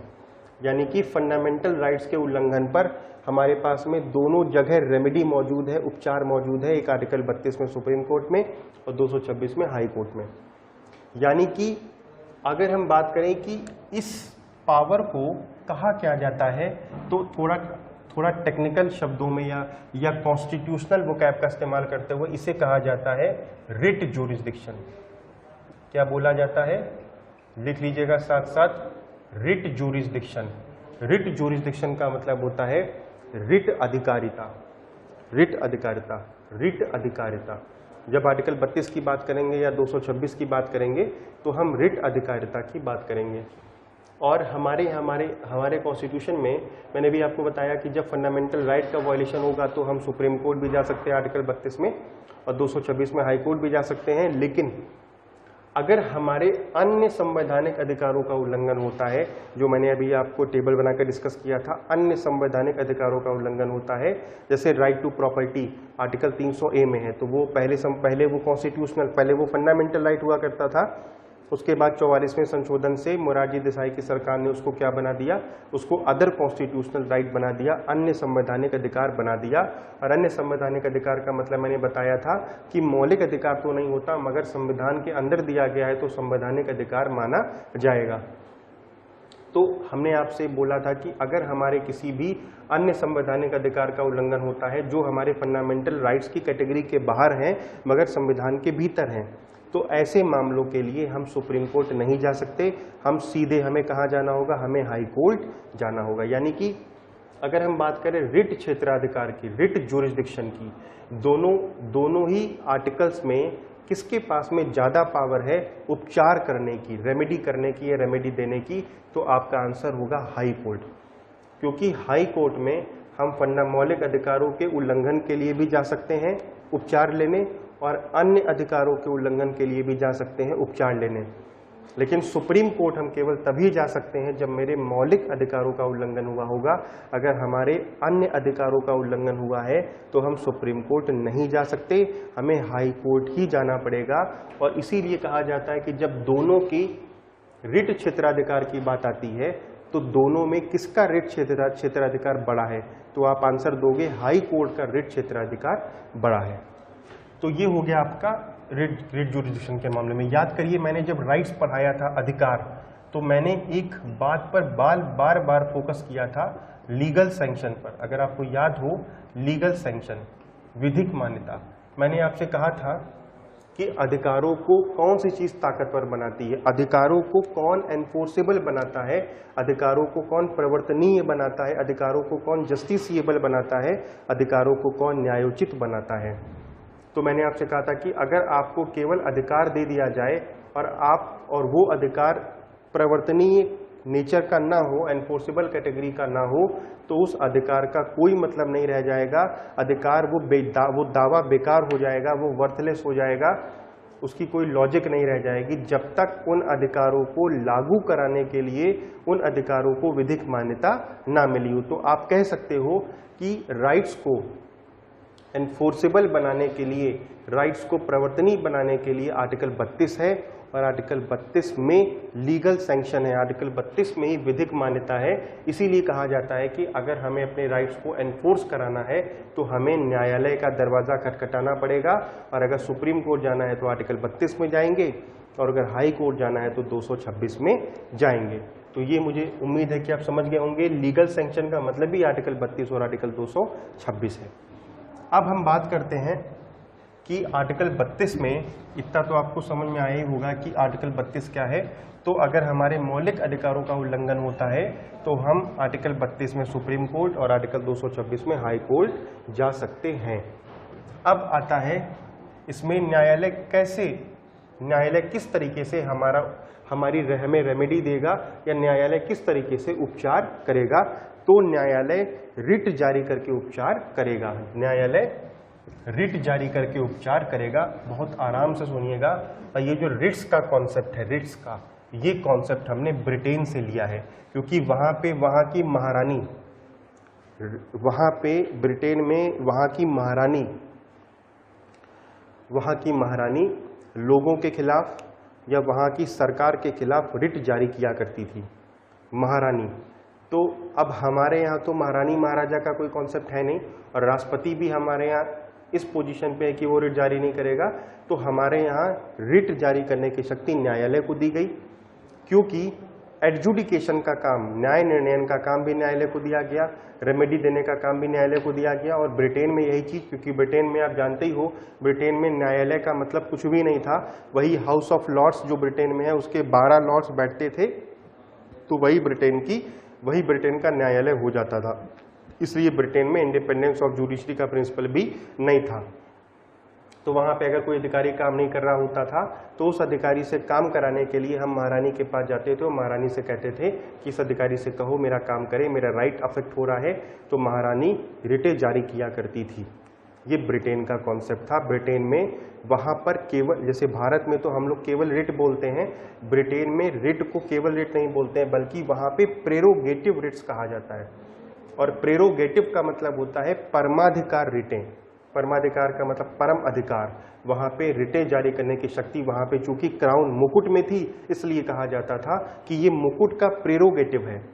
मुकुट का प्रेरोगेटिव का मतलब केवल मुकुट ही उस रिट को जारी कर सकता है। इसलिए हमने रिटों के कॉन्सेप्ट को ब्रिटेन से लिया है। इतना आपको समझ में आ गया होगा। अब हम बात करने जा रहे हैं रिट्स के बारे में। तो देखिए, जो रिट होती, इस रिट का अगर हम बात करें कि अर्थ क्या होता है, तो इस रिट का नॉर्मल मतलब होता है ऑर्डर या आदेश। लोग रिट के मीनिंग में ही अटके रह जाते हैं। रिट क्योंकि रिट शब्द वहाँ प्रयोग किया जाता था, रिट का नॉर्मल मीनिंग होता है आदेश या ऑर्डर। न्यायालय जब कोई आदेश देती है तो कहा जाता है कि न्यायालय ऐसा करने के लिए बोल रही है, न्यायालय कमांड कर रही है, तो हम रिट को ऑर्डर कहते हैं। अब देखिए, 5 रिटें हैं हमारे कॉन्स्टिट्यूशन में जिसकी हम बात करेंगे। 5 रिटें हैं। तो सबसे पहली रिट होती है हैबियस कॉर्पस। सबसे पहली रिट होती है हैबियस कॉर्पस। हैबियस कॉर्पस पहली रिट है हैबियस कॉर्पस, और हैबियस कॉर्पस का मतलब होता है, लिख लीजिएगा, हैबियस कॉर्पस का मतलब होता है शरीर प्राप्त करना। शरीर डैश करके लिखिएगा, शरीर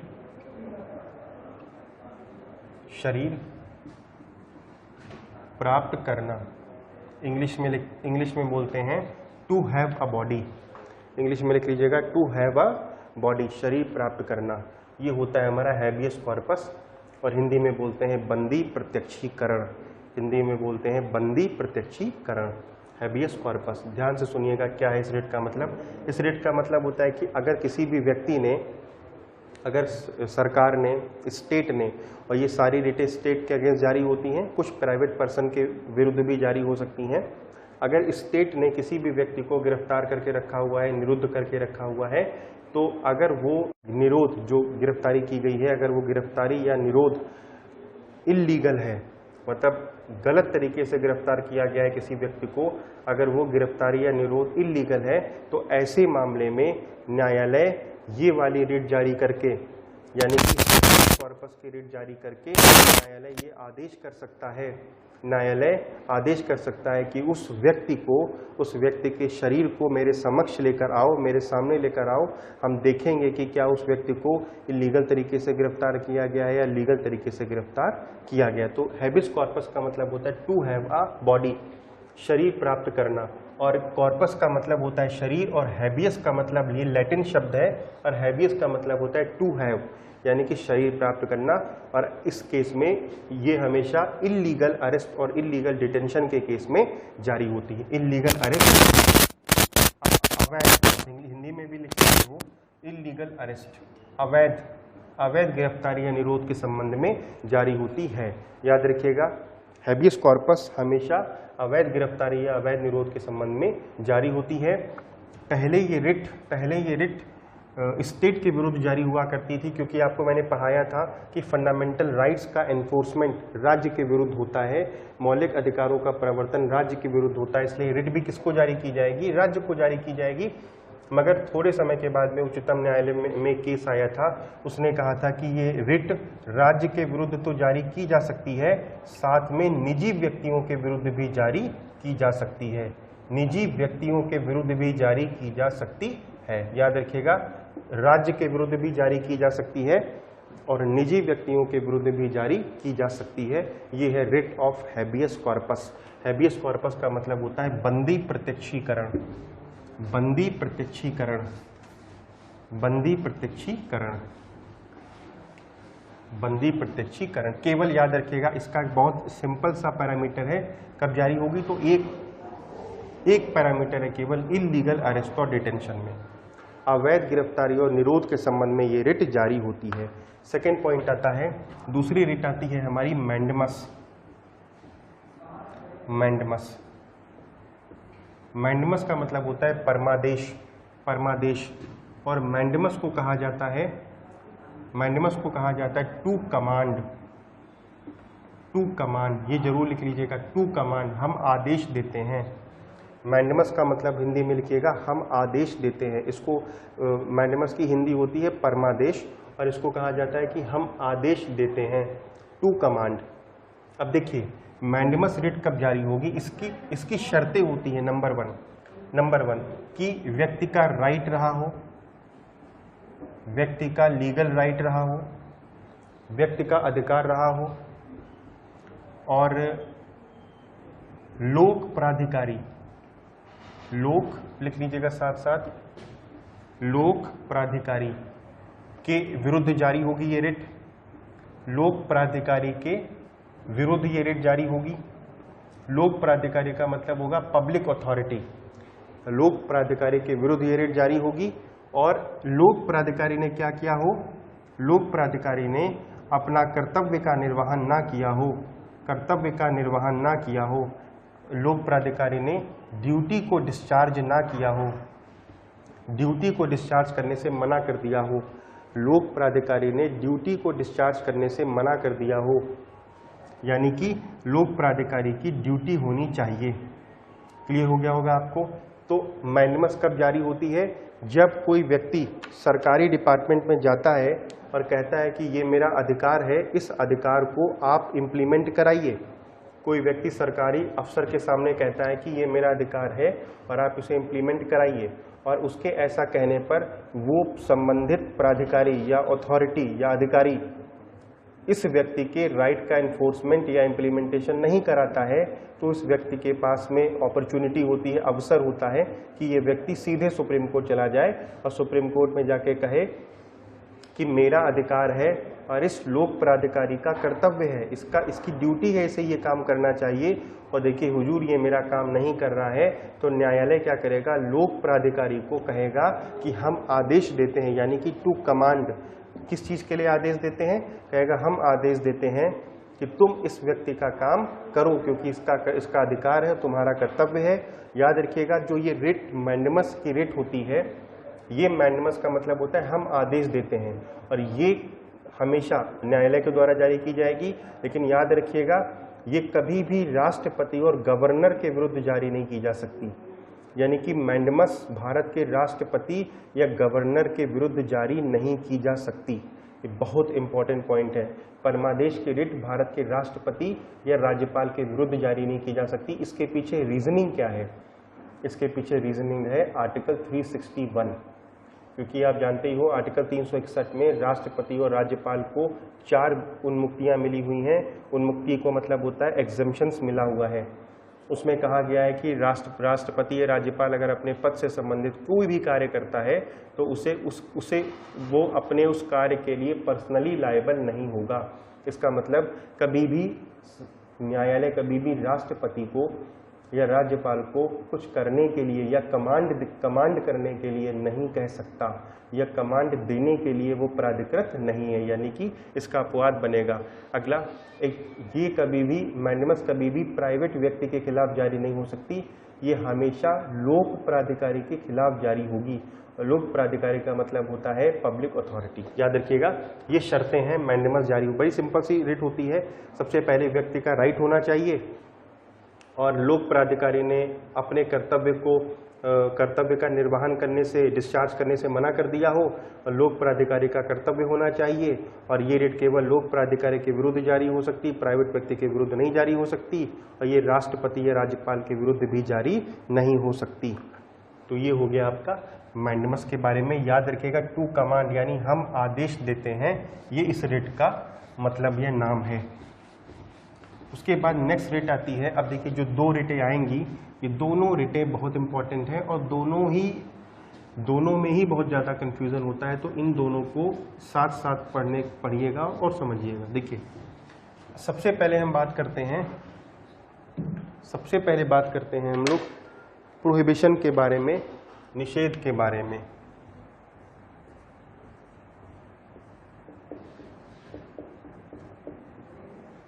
प्रोहिबिशन के बारे में या निषेध के बारे में, और यहां पर बात करेंगे सर्शियोरारी के बारे में। हिंदी में लिख लीजिएगा उत्प्रेषण।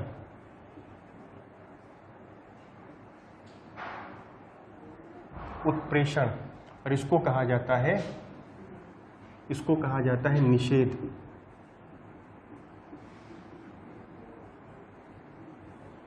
उत्प्रेषण और निषेध। देखिए, उत्प्रेषण का मतलब होता है टू प्रोहिबिट, रोक देना। हिंदी में लिखिएगा टू प्रोहिबिट, रोक देना। टू प्रोहिबिट, रोक देना। ठीक। अब सबसे पहला, ये जो निषेध की रिट है, प्रतिषेध भी इसको बोलते हैं, ध्यान रखिएगा, प्रतिषेध भी कहते हैं, निषेध भी कहते हैं। ये जो प्रोहिबिशन की रिट है, ये रिट कौन जारी करेगा? तो ये रिट जारी करते हैं, ये रिट जारी करती है हायर जुडिशरी। हायर जुडिशरी, उच्च न्यायपालिका। और हायर जुडिशरी में कौन आता है? सुप्रीम कोर्ट और हाई कोर्ट। हायर जुडिशरी में सुप्रीम कोर्ट और हाई कोर्ट। ध्यान रखिएगा, अधीनस्थ न्यायालय यानी कि डिस्ट्रिक्ट सबऑर्डिनेट कोर्ट्स के पास में रिट जारी करने की पावर नहीं होती है। अब सवाल उठता है कि ये किसके अगेंस्ट जारी होगी, ये प्रोहिबिशन किसके विरुद्ध जारी होगी? तो अगेंस्ट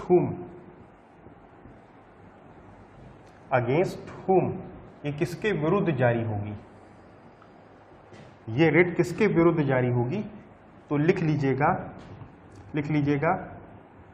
अधीनस्थ न्यायालय, अधीनस्थ न्यायालय। इंग्लिश में क्या बोलेंगे, सबऑर्डिनेट कोर्ट्स, इंग्लिश में लिख लीजिएगा सबऑर्डिनेट कोर्ट्स, अधीनस्थ न्यायालय। उसके बाद ट्रिब्यूनल्स को कहा जाता है न्यायिक अधिकरण, न्यायिक अधिकरण लिख लीजिएगा, न्यायिक अधिकरण किसके विरुद्ध जारी होगी, अधीनस्थ न्यायालय के विरुद्ध जारी होती है ये, सबऑर्डिनेट कोर्ट के विरुद्ध जारी होती, सबऑर्डिनेट कोर्ट में वही डिस्ट्रिक्ट कोर्ट और सेशन कोर्ट, और दूसरे नंबर पे ट्रिब्यूनल्स के विरुद्ध जारी होती, ट्रिब्यूनल्स का मतलब होता है न्यायिक अधिकरण, और ट्रिब्यूनल्स के बारे में कहा जाता है क्वासी जुडिशियल बॉडीज, लिख लीजिएगा अर्ध न्यायिक निकाय, ट्रिब्यूनल्स के बगल में ब्रैकेट देके लिखिएगा अर्ध न्यायिक निकाय, अर्ध न्यायिक निकाय। और अधीनस्थ न्यायालय को कहा जाता है जुडिशियल बॉडीज, यानी कि दो के विरुद्ध जारी होती है, जो प्रोहिबिशन रिट होती है, रोक देना, किसी चीज के रोकने की बात, न्यायालय इस रिट को जारी करके कहेगा रोक दो, उसी को हम लोगों को समझना है। तो ये समझना पड़ेगा सबसे पहले कि ये किसके विरुद्ध जारी हो रही है, तो ये जारी होती है अधीनस्थ न्यायालय के विरुद्ध, सबऑर्डिनेट कोर्ट्स के विरुद्ध, ये जारी होती है ट्रिब्यूनल्स के विरुद्ध, यानी क्वासी जुडिशियल बॉडीज के विरुद्ध। मैं डिस्कस करूंगा आप लोग के साथ में ट्रिब्यूनल्स, आप लोग रिलैक्स रहिएगा। तो दो न्यायालय के विरुद्ध ये जारी होती है, यानी कि इतना तो समझ गए होंगे कि प्रोहिबिशन रिट जो है, ये वाली रिट, ये कभी भी प्रशासनिक निकाय के विरुद्ध जारी नहीं होगी, यानी कि this writ is not available, this writ is not available, this writ is not issued against administrative bodies, because administrative bodies are not quasi judicial और जुडिशियल बॉडीज। प्रशासनिक निकाय ना तो न्यायिक निकाय होते हैं, ना ही अर्ध न्यायिक निकाय होते हैं, इसलिए याद रखिएगा प्रोहिबिशन रिट केवल या तो न्यायिक निकाय के विरुद्ध जारी होगी, न्यायिक निकाय में भी अधीनस्थ न्यायालय, और क्वासी जुडिशियल बॉडीज का मतलब होता है ट्रिब्यूनल्स के विरुद्ध जारी हो सकती, अगेंस्ट होम। अब यहां तक आप समझ गए होंगे। नेक्स्ट पॉइंट आता है कि कब जारी होगी, मतलब क्या ऐसा होगा कि इस रिट को जारी करना पड़ेगा। तो मैं इसको ऊपर लिखने जा रहा हूं, नीचे शायद आपको दिखाई नहीं पड़ेगा। हम अभी प्रोहिबिशन की बात कर रहे हैं, तो आप अपने नीचे लिखिएगा उसको कि कब जारी होगी या क्या क्या परिस्थितियां होंगी तब जारी हो सकती है। तो लिख लीजिएगा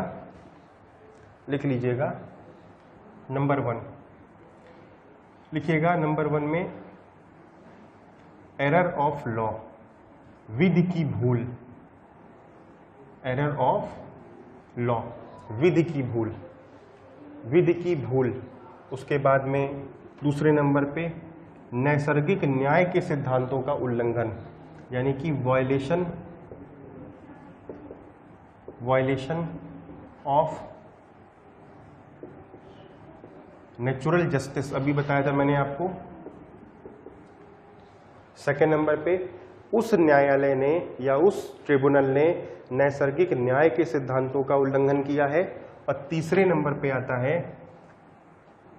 for the want of jurisdiction, for the want of jurisdiction. इसका मतलब होता है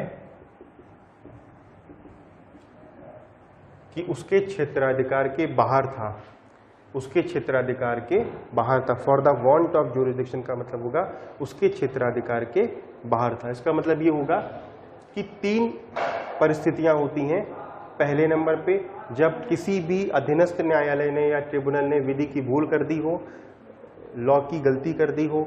दूसरे नंबर पे नैसर्गिक न्याय के सिद्धांतों का उल्लंघन किया हो। और तीसरे नंबर पे बताया गया है for the want of jurisdiction, इसका मतलब उसने अपने क्षेत्राधिकार से बाहर जाकर कार्य किया हो। जब ये 3 शर्तें में कोई भी एक शर्त पूरी हो जाएगी तो न्यायालय प्रोहिबिशन रिट जारी करेगा। अब सवाल ये उठता है कि करेगा क्या? करेगा ये कि जो प्रोसीडिंग चल रही है, जो अधीनस्थ न्यायालय के सामने कार्यवाही चल रही है या जो ट्रिब्यूनल्स के सामने कार्यवाही चल रही है, न्यायालय उस कार्यवाही को रोक देगा। बस ये बहुत इंपॉर्टेंट लाइन है न्यायालय उस कार्रवाई को रोक देगा, न्यायालय उस कार्रवाई को रोक देगा, न्यायालय उस कार्रवाई को रोक देगा। इसलिए कहा जाता है कि जो प्रोहिबिशन रिट होती है, इस प्रोहिबिशन रिट का जो प्रकृति है वो प्रिवेंटिव होती है। क्या होती है? प्रिवेंटिव। जो प्रोहिबिशन रिट होती है, इसकी जो प्रकृति होती है, इसका जो नेचर होता है वो कैसी होती है? प्रिवेंटिव होती है। प्रिवेंटिव का मतलब होता है कि ये कार्यवाही को रोक देती है। तो बस आपको क्या समझना है, प्रोहिबिशन रिट क्यों जारी की जाएगी? प्रोहिबिशन रिट इसलिए जारी की जाएगी अगर इन तीन में से किसी भी एक ग्राउंड का वायलेशन हो रहा होगा तो न्यायालय क्या करेगा? प्रोहिबिशन रिट को जारी करके उस कार्यवाही को रोक देगा। यानी कि कार्रवाई को बीच में रोक देना, और कार्रवाई पेंडिंग है, कार्रवाई पेंडिंग है, कार्रवाई चल रही है, उसको बीच में रोक देना। इसलिए कहा जाता है कि न्यायालय ने प्रोहिबिशन जारी की। और प्रिवेंटिव क्यों बोलते हैं? आपने सुना होगा, एक स्टेटमेंट होता है, उसको कहा जाता है कि prevention is better than cure. Prevention is better than cure का मतलब ये है कि ये अधीनस्थ न्यायालय कुछ गड़बड़ी करे, इससे पहले ही इसको रोक दिया जाए ताकि उस गड़बड़ी से इस कार्रवाई को बचा लिया जाए। इसीलिए कहा जाता है कि ये प्रिवेंटिव नेचर की होती है, ये क्योर नहीं करती है, ये क्योर नहीं करती। क्योर का मतलब हो गया कि आप बीमार हो गए, बीमार होने के बाद में आप दवा ले रहे हो तो क्योर हो रहे हो। अगर आपने पहले ही प्रिवेंटिव मेजर्स लिए होते, अगर आपने प्रिवेंटिव मेजर्स लिए होते तो आप बीमार ही ना होते। यही रिट है। इसका मतलब कि न्यायालय ने क्या किया? उस कार्रवाई को रोक दिया। रोकने के बाद में न्यायालय क्या करेगा? हो सकता है जांच वगैरह करे और देखे कि क्या वास्तव में ऐसा हो रहा था। तो ये रिट कैसी होगी? प्रिवेंटिव नेचर की होती है। नेक्स्ट आती है आपकी सर्शोरारी। ये जो सर्शोरारी रिट है, इसमें और प्रोहिबिशन में सब कुछ कॉमन है। ध्यान रखिएगा, मैं लिखूंगा नहीं, ये भी कॉमन रहेगा, लिख लीजिएगा एक साथ। सर्शोरी में, ग्राउंड में मैं लिख देता हूं एक एक करके। सबसे पहला पॉइंट क्या बनेगा? इसका मीनिंग क्या होता है? तो उसका मीनिंग होता है to certify, to certify, to certify. Certify का मतलब आप जानते ही हो, जांच करना, सर्टिफाई, टू सर्टिफाई। इसका मीनिंग होता है टू सर्टिफाई। उसके बाद में दूसरे नंबर पे ये किसके विरुद्ध जारी होगी? अगेंस्ट होम, अगेंस्ट होम किसके विरुद्ध जारी होगी? तो जैसे वहां लिखा था अधीनस्थ न्यायालय, अधीनस्थ न्यायालय। नंबर 2 ट्रिब्यूनल्स, इतना तो अब कॉमन था, यहां भी था। लेकिन 1991 में केस आया था सुप्रीम कोर्ट का, उसमें कहा गया था कि कुछ ऐसी एडमिनिस्ट्रेटिव बॉडीज भी हैं, कुछ ऐसी प्रशासनिक निकाय भी हैं जो न्यायिक कार्य करते हैं। तो तीसरे नंबर पे लिखिएगा कि न्यायिक कार्य करने वाली प्रशासनिक निकाय, लिख लीजिएगा न्यायिक, न्यायिक कार्य करने वाले या वाली प्रशासनिक, न्यायिक कार्य करने वाले प्रशासनिक निकाय।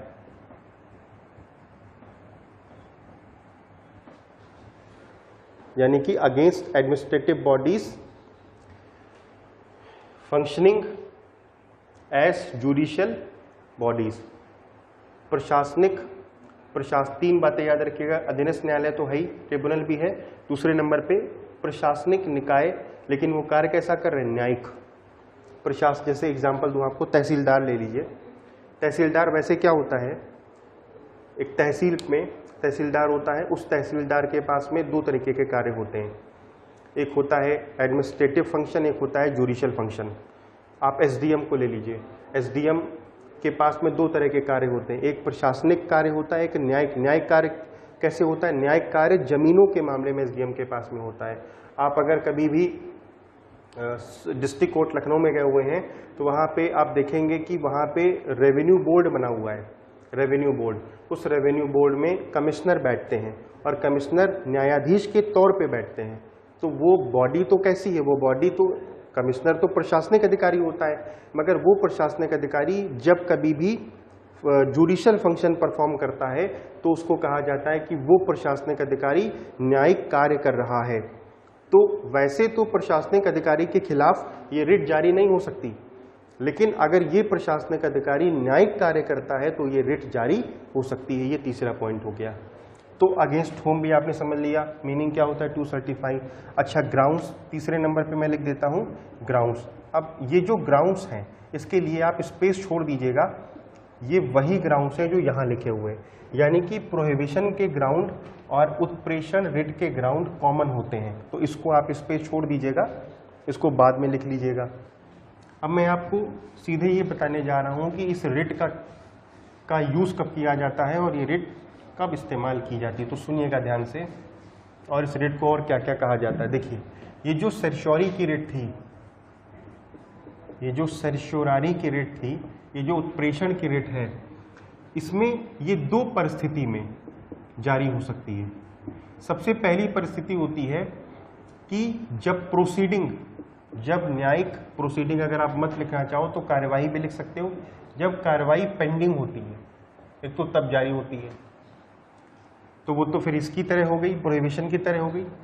जब प्रोसीडिंग पेंडिंग होती है तब जारी होती। दूसरा, जब प्रोसीडिंग हो चुकी होती है, प्रोसीडिंग कंप्लीटेड, प्रोसीडिंग पूरी हो चुकी होती है तब जारी होती है। यानी सर्श्योरारी जो रिट होती है ये दो केसेस में जारी होती है, एक जब प्रोसीडिंग पेंडिंग होती है तब जारी होती है, और एक जब प्रोसीडिंग कंप्लीट हो चुकी होती है तब जारी होती है। मान लीजिए कि मेरा मामला चल रहा है डिस्ट्रिक्ट कोर्ट में, अधीनस्थ न्यायालय में, और मैं वहां पर गया और मुझे लग रहा है कि न्यायालय, जो अधीनस्थ न्यायालय है, वो सही से कार्य नहीं कर रहा है, यानी मेरी प्रोसीडिंग पेंडिंग है, मेरी प्रोसीडिंग विचाराधीन है। तो मैं न्यायालय के पास में जाके या तो इस प्रोहिबिशन रिट को जारी कराऊंगा, तो न्यायालय क्या करेगा, प्रोसीडिंग को रोक देगा, या तो मैं न्यायालय से कहूंगा कि हुजूर हमारी जो प्रोसीडिंग है वो पेंडिंग है, वो विचाराधीन है, और आप क्या करिए, आप इसको रोक कर सारे पेपर्स को अपने पास मंगाइए और अपने पास पेपर मंगा के चेक करिए क्या ये न्यायालय सही कर रहा था। इसीलिए कहा जाता है टू सर्टिफाई। जो मैंने अभी आपको मीनिंग लिखा है ना टू सर्टिफाई का, वो सर्टिफाई का मीनिंग यहां पर रेलेवेंट होगा। टू सर्टिफाई का जो मैंने मीनिंग लिखा है अभी, तो ये मीनिंग कहां पर प्रासंगिक होगा, ये मीनिंग इस जगह पर रेलेवेंट होगा जब हम न्यायालय से बोलेंगे, सर्श्योरी रिट जारी करा के बोलेंगे, प्रार्थना करेंगे, पिटीशन डालेंगे न्यायालय में, हाई कोर्ट या सुप्रीम कोर्ट में, और कहेंगे कि ये मेरी जो रिट है ये रिट पेंडिंग है और ये मुझे लग नहीं रहा है कि ये न्यायालय सही से कार्य कर रहा है, तो आप इस रिट को रोक दीजिए, रोक के सारे डॉक्यूमेंट को सर्टिफाई करिए। और न्यायालय क्या करेगा, हाई कोर्ट या सुप्रीम कोर्ट क्या करेंगे, मेरे सारे डॉक्यूमेंट को अपने पास मंगवाएंगे, सर्टिफाई करेंगे, सर्टिफाई करके तब मेरे पास में भेज देंगे। यानी कि टू सर्टिफाई का मतलब होता है कि पेपर्स को सर्टिफाई किया जाएगा, और ये तब होगा जब हम प्रोसीडिंग चल रही होगी और प्रोसीडिंग पेंडिंग होगी। लेकिन ये वाला जो पॉइंट है, ये प्रोसीडिंग कंप्लीट, यानी कि जब हमारी पूरी प्रोसीडिंग पूरी हो गई है और अधीनस्थ न्यायालय का निर्णय आ गया है, उसके बाद हम उस निर्णय को क्वैश कराने के लिए, क्वैश का मतलब होता है खत्म कराना, हम उस निर्णय को क्वैश कराने के लिए, हम उस निर्णय को खत्म कराने के लिए न्यायालय से कहेंगे सर्श्योरी रिट जारी करें। यानी कि दो मामलों में सर्श्योरी जारी होगी। अब देखिए, जब सर्श्योरी रिट जारी करके हम कार्रवाई को रोक देंगे और उस सारे डॉक्यूमेंट को सर्टिफाई करेंगे, तो कहा जाएगा कि इसका नेचर प्रिवेंटिव है। क्या कहा जाएगा, इसका नेचर प्रिवेंटिव है। प्रिवेंटिव का मतलब होता है कि ये प्रिवेंट कर रही है, कार्रवाई को रोक रही है ताकि आगे गलत ना होने पाए। लेकिन जब हम प्रोसीडिंग को कंप्लीट कर लेंगे और कंप्लीट करने के बाद हम न्यायालय से, हाई कोर्ट या सुप्रीम कोर्ट से बोलेंगे कि साहब इस प्रोसीडिंग को क्वैश कर दीजिए, तब हम कहेंगे कि ये क्यूरेटिव है। कैसी है, क्यूरेटिव है। यानी कि जो सर्श्योरी रिट होती है ये प्रिवेंटिव भी होती है और क्यूरेटिव भी होती। क्यूरेटिव का मतलब, अब देखिए यहाँ पे हम बीमार पड़ गए तो अब या तो हम बीमारी को ही रोक लेते तो कहा जाता कि प्रिवेंटिव, और हमने बीमारी पर हमने रोकने पर ध्यान नहीं दिया, हम फाइनली बीमार पड़ गए। बीमार पड़ने के बाद अब हम दवाइयाँ जब लेंगे तो कहा जाएगा कि हम वो जो दवाइयाँ हैं वो क्यूरेटिव नेचर की, क्यूरेटिव का मतलब वो क्योर कर रही हैं, वो हमारी परेशानी को ख़त्म कर रही हैं। तो न्यायालय जब प्रोसीडिंग को रुकवा देगा तो कहा जाएगा कि न्यायालय ने प्रिवेंटिव कार्य किया है, रोक लिया है किसी चीज़ को होने से। और जब पूरी कार्रवाई पूरी हो जाएगी, कार्रवाई पूरी होने के बाद में हम न्यायालय के पास में जाएंगे उपचार मांगने के लिए या रेमेडी मांगने के लिए, तो कहा जाएगा उस समय न्यायालय क्यूरेटिव फंक्शन करता है। क्यूरेटिव का मतलब होता है उपचार देता है। तो प्रोहिबिशन जो रेट होती है, ये वाली जो प्रोहिबिशन रेट होती है, ये केवल प्रिवेंटिव होती है, लेकिन जो सर्शोरी रेट होती है ये प्रिवेंटिव भी होती है और क्यूरेटिव भी होती है, यानी कि ये उपचारात्मक भी होती है और निषेधात्मक भी होती है। यानी कि निषेधात्मक का मतलब हो गया प्रिवेंटिव, पेंडिंग प्रोसीडिंग थी, रोक दिया, सर्टिफिकेट मंगवाया, जांच किया, भेज दिया। प्रिवेंटिव पहले ही रोक लिया और उसके बाद हमने क्या किया, दूसरे केस में वेट नहीं किया, हम अपनी प्रोसीडिंग को कंटिन्यू करते रहे। उसके बाद न्यायालय का निर्णय आया, अब हम जाके न्यायालय से बोलते हैं कि साहब इस निर्णय को खारिज करो। खारिज करने का मतलब है वो हमें बाद में रेमेडी देगा, तो ये उपचारात्मक हो गई। यानी कि जो ये वाले रेट होती है उत्प्रेषण, ये उपचारात्मक भी होती है और प्रिवेंटिव भी होती है, लेकिन जो ये वाली रेट होती है ये केवल प्रिवेंटिव होती है। और कभी कभी इस रेट को पोस्टमार्टम रेट भी कहा जाता है। किसको? सर्शोरी को। कभी कभी इस रेट को पोस्टमार्टम रेट भी कहा जाता है, क्योंकि पोस्टमार्टम का मतलब होता है मरने के बाद में उसकी पूरी बॉडी को खोलना, ये देखना कहाँ कहाँ पर उसके चोट वगैरह लगी थी, किस कारण उसकी मौत हुई। तो न्यायालय क्या करता है, इस रेट को जारी करके न्यायालय ये कहा जाता है कि डॉक्यूमेंट को सर्टिफाई करने का मतलब है कि डॉक्यूमेंट को चेक करना, उसके बाद में या क्वैश हो गई है तो क्वैश खत्म हो गई, तो खत्म होने के बाद में क्यूरेटिव यानी कि उपचार देना, इसलिए इस रेट को पोस्टमार्टम रेट भी कहा जाता है। तो ये हो गई सर्शोरी। अब मैंने आपको पूरा समझाया है कि सर्शोरी क्या होती है और प्रोहिबिशन क्या होती, दोनों में क्या क्या अंतर होता है। लास्ट रेट देख लीजिएगा, को वारंटो। लास्ट रेट है हमारी को वारंटो। को वारंटो का मतलब होता है अधिकार परीक्षा।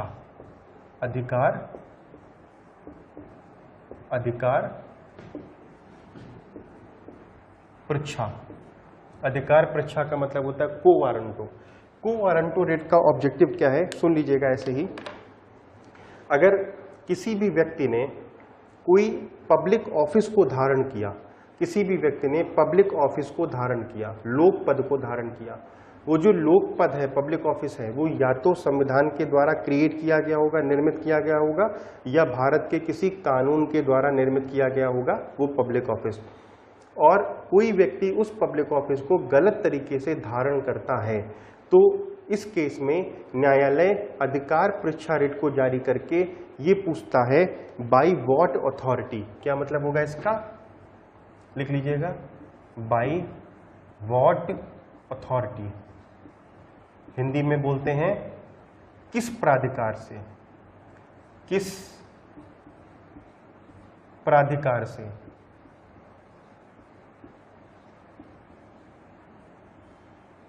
किस प्राधिकार से, बाय व्हाट अथॉरिटी, किस प्राधिकार से। न्यायालय उस व्यक्ति से पूछेगा कि तुम किस हैसियत से या किस प्राधिकार से इस पद को धारण किए हुए हो। तो अगर न्यायालय को लग गया कि वो व्यक्ति उस पद को धारण करने के लिए एलिजिबल नहीं था, he was not qualified to accept that post, to occupy that post, उस केस में न्यायालय बोलेगा कि तुम इस पद को तुरंत खाली कर दो, तुम इस पद पे बैठने के लिए एलिजिबल नहीं हो। तो जब किसी भी ऐसा व्यक्ति जो उस पोस्ट पे बैठने के लिए, उस ऑफिस को धारण करने के लिए एलिजिबल नहीं था, तो उसे हटाने के लिए न्यायालय कौन सा रेट जारी करता है, न्यायालय जारी करता है अधिकार परीक्षा। तो अधिकार परीक्षा जारी करने के लिए क्या क्या कंडीशन बनी, सबसे पहले नंबर पे लोक पद होना चाहिए, पब्लिक ऑफिस होना चाहिए। सबसे पहले नंबर पे लोक पद होना चाहिए, पब्लिक ऑफिस होना चाहिए। दूसरे नंबर पे वो लोक पद या तो संविधान के द्वारा या किसी कानून के द्वारा बनाया गया होगा, सृजित किया गया होगा। वो लोक पद या तो संविधान के द्वारा या किसी कानून के द्वारा सृजित किया गया होगा। वो लोक पद या तो संविधान के द्वारा या भारत के किसी कानून के द्वारा सृजित किया गया होगा। और तीसरे नंबर पे क्या लिखेंगे कि उस व्यक्ति ने उक्त व्यक्ति ने उस पद को गलत तरह से धारण किया है, उस व्यक्ति ने पद को गलत तरह से धारण किया है, तो न्यायालय क्या करेगा? न्यायालय को वारंट ऑफ रिट जारी करके उसको पद से हटने का आदेश सुना देगा। ये आपका आर्टिकल 32 में रिट्स का कॉन्सेप्ट हो गया। अब मैं बताने जा रहा हूं कि ये जो आर्टिकल 32 था, ये बेसिकली 4 खंड में था। तो हम लोगों ने दूसरा खंड अभी डिस्कस किया, तीसरा खंड और चौथे खंड में। तो पहले देख लेते हैं कि 32 का निलंबन कब होगा। ये मोस्ट इंपॉर्टेंट क्वेश्चन है, 32 का निलंबन कब होगा। और इसे मैं इतना डिटेल में नहीं बताऊंगा, केवल आपको मेन पॉइंट बता देता हूं, वो सुन लीजिएगा। आर्टिकल 32 का निलंबन स्वयं आर्टिकल 32 में दिया हुआ है और आर्टिकल 359 में दिया हुआ है। तो आप ब्रैकेट में लिखिएगा 359 के साथ पढ़ा जाएगा, लिख लीजिएगा read with 359, read with article 359। और 359 आर्टिकल जो है वो नेशनल इमरजेंसी का आर्टिकल है और उसमें बताया गया है कि नेशनल इमरजेंसी का प्रभाव मौलिक अधिकारों पर क्या पड़ेगा, ये आर्टिकल 359 में बताया गया है। तो नेक्स्ट क्वेश्चन अराइज होता है कि जब आर्टिकल 32 इतना इंपॉर्टेंट है, और एक चीज और ध्यान रखिएगा, आर्टिकल 32 को डॉक्टर अंबेडकर ने संविधान की आत्मा कहा था। आर्टिकल 32 को डॉक्टर अंबेडकर ने संविधान की आत्मा कहा था। तो जब आर्टिकल 32 इतना इंपॉर्टेंट है तो ये निलंबन कब होगा, क्या इसके पीछे स्थिति है, तो सुनिएगा। आर्टिकल 32 के बारे में कहा गया है कि ये सिर्फ और सिर्फ राष्ट्रीय आपातकाल के टाइम पे निलंबित हो सकता है। राष्ट्रीय आपातकाल, केवल एक ऐसी परिस्थिति है भारत के संविधान में, केवल एक ऐसी परिस्थिति है भारत के संविधान में जब आर्टिकल 32 निलंबित हो जाएगा। अब देखिए आर्टिकल 32 के निलंबन का मतलब क्या है। आर्टिकल 32 के निलंबन का, आप सारे फंडामेंटल राइट्स को एक तरफ कर दीजिए, आर्टिकल 32 को एक तरफ कर दीजिए। हर फंडामेंटल राइट, आर्टिकल 14, 15, 16, 17, 18, हर मौलिक अधिकार आपको कोई ना कोई राइट प्रदान करता है, कोई ना कोई राइट आपको देता है। और सोचिए अगर आर्टिकल 32 ना होता, अगर आर्टिकल 32 ना होता तो क्या इतने सारे मौलिक अधिकारों का कोई मतलब रह जाता? आर्टिकल 32 ही तो वो दरवाजा है जहां से हम सुप्रीम कोर्ट जा सकते हैं। यानी कि अगर आर्टिकल 32 ना होता तो बाकी फंडामेंटल राइट्स का कोई मीनिंग नहीं रह जाता, क्योंकि अगर कोई व्यक्ति मेरे मौलिक अधिकारों को छीनता तो हमारे पास में कोई उपचार तो था ही नहीं, क्योंकि आर्टिकल 32 था नहीं। इसलिए आर्टिकल 32 खुद में मौलिक अधिकार है और आर्टिकल 32 को कभी खत्म नहीं किया जा सकता। लेकिन एक ऐसी परिस्थिति है भारत के संविधान में जिसमें आर्टिकल 32 को निलंबित किया जा सकता है, सस्पेंड किया जा सकता है, और वो परिस्थिति है राष्ट्रीय आपातकाल की, नेशनल इमरजेंसी की। यानी कि आर्टिकल 32 के सस्पेंड होने का मतलब है मौलिक अधिकारों के एनफोर्समेंट का सस्पेंड होना। आर्टिकल 32 के सस्पेंड होने का मतलब है मौलिक अधिकारों के एनफोर्समेंट, मौलिक अधिकारों के प्रवर्तन का निलंबित होना। क्योंकि आपको आर्टिकल 32 में क्या बताया गया, आप आर्टिकल 32 में आप न्यायालय जाके अपने फंडामेंटल राइट्स को एनफोर्स कराते हो।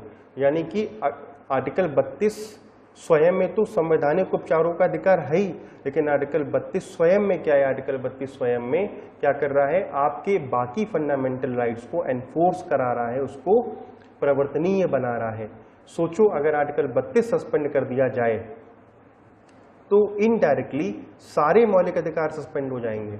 अगर आपको न्यायालय जाने से रोक दिया जाए तो आपको नहीं लगता कि जब आपके आर्टिकल 14 का उल्लंघन होगा, 15 का उल्लंघन होगा तो आप न्यायालय तो जा नहीं पाओगे। तो आपको क्या लगता है कि अगर आर्टिकल 32 का सस्पेंशन हुआ, अगर आर्टिकल 32 निलंबित हुआ तो इनडायरेक्टली क्या होगा, सारे मौलिक अधिकार निलंबित हो जाएंगे। क्योंकि सारे मौलिक अधिकारों को जान कौन दे रहा है, सारे मौलिक अधिकारों को ताकतवर कौन बना रहा है, आर्टिकल 32 बना रहा है। और आर्टिकल 32 मैंने अभी आपको बताया था कि आर्टिकल 32 में लीगल सैंक्शन है। लीगल सैंक्शन का मतलब होता है जब दावों को, जब क्लेम्स को, जब दावों को विधिक मान्यता मिल जाती है तो वो दावा प्रवर्तनीय बन जाता है। जब दावों को विधिक मान्यता, जब क्लेम्स को लीगल सैंक्शन मिल जाती है तो वो क्लेम कैसा हो जाएगा, क्लेम जस्टिसिएबल बन जाता है। एनफोर्सेबल बन जाता है।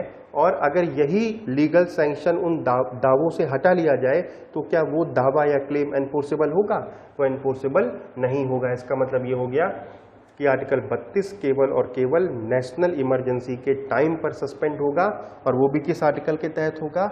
आर्टिकल 359 के तहत सस्पेंड होगा। याद रखिएगा, इसमें एक संशोधन हुआ था, बताऊंगा आगे चलकर आपको। 44th अमेंडमेंट हुआ था जब मोरारजी देसाई की सरकार के टाइम पे। उसमें कहा गया था कि आर्टिकल 20 और 21 के प्रवर्तन या 20 और 21 का प्रवर्तन 20 और 21 का प्रवर्तन कभी निलंबित नहीं हो सकता। लिख लीजिएगा इस लाइन को, कभी निलंबित नहीं हो सकता, कभी निलंबित नहीं हो सकता, नहीं हो सकता, नहीं हो सकता। ये सवाल जब आप लगाओगे फंडामेंटल राइट के तो मिलेंगे, इसलिए मैंने भी यहीं पे बता दिया। हालांकि मैं ये पूरा डिटेल में पढ़ाऊंगा जब आपको इमरजेंसी पढ़ाऊंगा। अभी आप इतना समझ लीजिए कि आर्टिकल 32 के निलंबन का मतलब होता है इनडायरेक्टली सारे फंडामेंटल राइट्स का निलंबित हो जाना। तो आगे 44th अमेंडमेंट किया गया था मोरारजी देसाई की सरकार में। उसमें कहा गया था कि आर्टिकल 20 और 21 पहले क्या होता था, 20 और 21 यानी प्राण तक के अधिकार का निलंबन हो जाता था। लेकिन बाद में कहा गया था 44th अमेंडमेंट 1978 में जब हुआ था, उसमें कहा गया था कि 20 और 21 का परिवर्तन, 20 और 21 के परिवर्तन का मतलब आर्टिकल 32, 20 और 21 के संबंध में आर्टिकल 32, 20 और 21 का परिवर्तन कभी निलंबित नहीं हो सकता। चाहे भारत में राष्ट्रीय आपातकाल लग जाए, चाहे कुछ भी हो जाए, आर्टिकल 20 और आर्टिकल 21 का परिवर्तन कभी भी निलंबित नहीं हो सकता। यानी आर्टिकल 20 और 21 के संबंध में आर्टिकल 32 में आप सुप्रीम कोर्ट जा सकते हैं। ये इसका मतलब होगा निलंबन का। तो ये हो गया कि आर्टिकल 32 कब निलंबित होगा। तो आर्टिकल 32 केवल एक परिस्थिति में निलंबित होगा, वो है नेशनल इमरजेंसी। लेकिन 20 और 21 के संदर्भ में कभी भी निलंबित नहीं होगा। ये आपका आर्टिकल 32 कंप्लीट हो गया। अब आर्टिकल 33 और 34 छोटे छोटे दो आर्टिकल्स हैं, देख लीजिएगा। आर्टिकल 33 में कहा गया है कि जो लोग सेना, प्रतिरक्षा, आर्म्ड फोर्सेस या पुलिस में कार्य करते हैं, कार्यरत हैं, उनके मौलिक अधिकारों को उस सीमा तक रिस्ट्रिक्ट कर दिया जाएगा, रोक दिया जाएगा, जिस सीमा तक ऐसा करने से उनमें अनुशासन बना रहे। आपके नोट्स में भी होगा, कहीं से भी पढ़ लीजिएगा 33 को। 33 बोलता है कि जो पुलिस में है, जो आर्म्ड फोर्सेस में है, जो इंटेलिजेंस में है और जो संचार में है, उनके मौलिक अधिकारों को उस सीमा तक निलंबित किया जाएगा जिस सीमा तक ऐसा करने से उनमें अनुशासन बना रहे। यानी कि to that extent, to which extent, to that extent under which उन लोगों में डिसिप्लिन इंश्योर रहे, डिसिप्लिन उनमें सुनिश्चित रहे। तो यानी कि इसको ध्यान में रखते हुए इंडिया में आर्मी एक्ट बना, नेवी एक्ट बना, एयरफोर्स एक्ट बना, बॉर्डर सिक्योरिटी फोर्स एक्ट बना।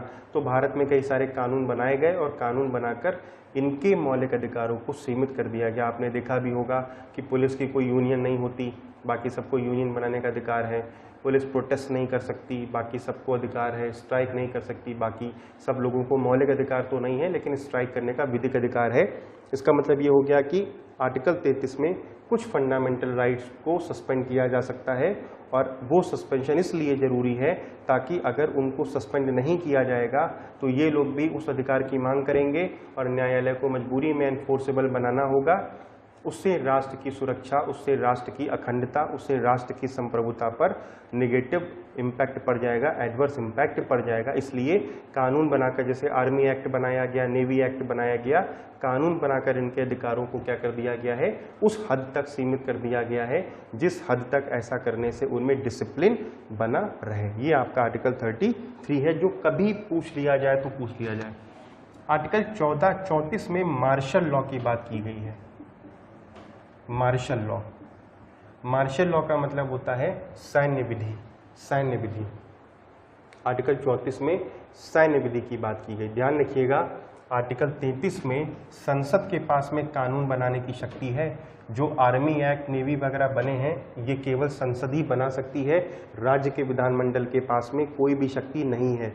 इसी तरीके से 34 में भी केवल संसद कानून बना सकती है, राज्य के विधानमंडल कानून नहीं बना सकते। आर्टिकल 34 में कहा गया है कि अगर किसी क्षेत्र में मार्शल लॉ लागू हो गया है, अगर किसी क्षेत्र में सैन्य विधि लागू है, तो उस क्षेत्र में जो सरकारें हैं वो सारी सरकारें किसके कंट्रोल में आ जाएंगी? वो सारी सरकारें, न्यायालय वहाँ के और वहाँ की सरकार किसके कंट्रोल में आ जाएगी? वहाँ की सरकार और वहाँ के न्यायालय आ जाएंगे सेना के कंट्रोल में।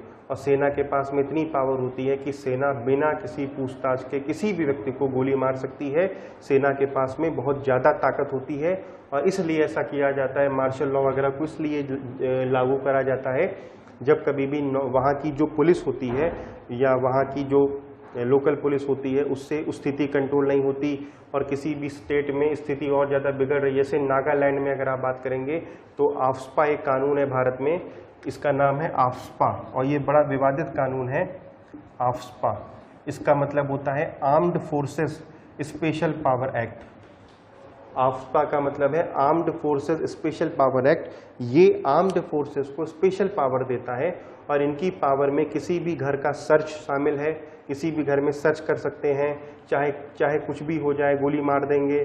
तो इसलिए ये जो मार्शल लॉ है, मार्शल लॉ का मतलब होता है कि मार्शल लॉ, ध्यान रखिएगा, मार्शल लॉ जो नेशनल इमरजेंसी होती है, राष्ट्रीय आपातकाल, उससे मार्शल लॉ बिल्कुल अलग है। नेशनल इमरजेंसी बिल्कुल अलग है, मार्शल लॉ बिल्कुल अलग है। और ये मार्शल लॉ क्षेत्र में लागू किया जाता है, जैसे जम्मू कश्मीर में आफ्स्पा लागू था, नागालैंड हो गया। तो जहाँ की स्थिति कंट्रोल के बाहर हो जाती है, जहाँ पे लगता है कि बहुत ज़्यादा टेररिस्ट एक्टिविटी हो रही है, जहाँ पे बहुत ज़्यादा आप कह सकते हो कि ऐसी एक्टिविटीज़ हो रही हैं जो सेपरेटिज्म, अलगाववाद को बढ़ावा दे रही हैं, तो ऐसे केसेस में कानून बनाकर, मार्शल लॉ बनाकर उस पर्टिकुलर क्षेत्र में लागू कर दिया जाता है और पूरी पावर आर्मी को दे दी जाती है। फिर आर्मी अपने हिसाब से उन क्षेत्रों से डील करती है। तो ये आपका आर्टिकल 34 में मार्शल लॉ की बात की गई है और कानून बनाने की पावर केवल संसद के पास में है। अब मैं आपको आर्टिकल 35 और पढ़ा दूं, क्योंकि 35 वैसे तो कभी पेपर में आज तक पूछा नहीं गया और लेकिन फिर भी मुझे लगता है कि पढ़ा देना चाहिए। लास्ट आर्टिकल है फंडामेंटल राइट का, आर्टिकल 35। देखिए, आर्टिकल 35 कोई राइट वाइट नहीं देता, आर्टिकल 35 केवल दो बातें करता है। ध्यान से सुनिएगा, आर्टिकल 35 में कहा गया है कि जो पार्लियामेंट लॉ बनाएगी, आपने पढ़ा होगा संसद के पास शक्ति है कानून बनाने की, मैं बार बार बोलता था। तो यहाँ पे जो संसद लॉ बनाएगी तो वो संसद किस संदर्भ में कानून बनाएगी? जैसे आपने आर्टिकल पढ़ा था 16 का 3, याद करिए, इसमें कहा गया था कि संसद कानून बनाकर उस राज्य में रहने वाले निवासियों के लिए रिजर्वेशन का प्रावधान कर सकती है। तो मैंने बताया था कि 16 का 3 संसद को शक्ति देता है। उसके बाद आपने 32 का 3 पढ़ा। अभी 32 का 3 कहता है कि संसद कानून बनाकर हाई कोर्ट और सुप्रीम कोर्ट के अलावा जो न्यायालय हैं उनको रिट जारी करने की शक्ति दे सकती है। ये आर्टिकल आपने 32 के 3 में पढ़ा। यानी कि संसद कानून बनाकर, आप जानते ही हो कि रिट जारी करने की पावर केवल हाई कोर्ट और सुप्रीम कोर्ट के पास में है, लेकिन अगर संसद चाहे तो कानून बनाकर अधीनस्थ न्यायालय को भी रिट जारी करने की पावर दे सकती है, मगर ऐसा कानून आज तक भारत की संसद ने नहीं बनाया है।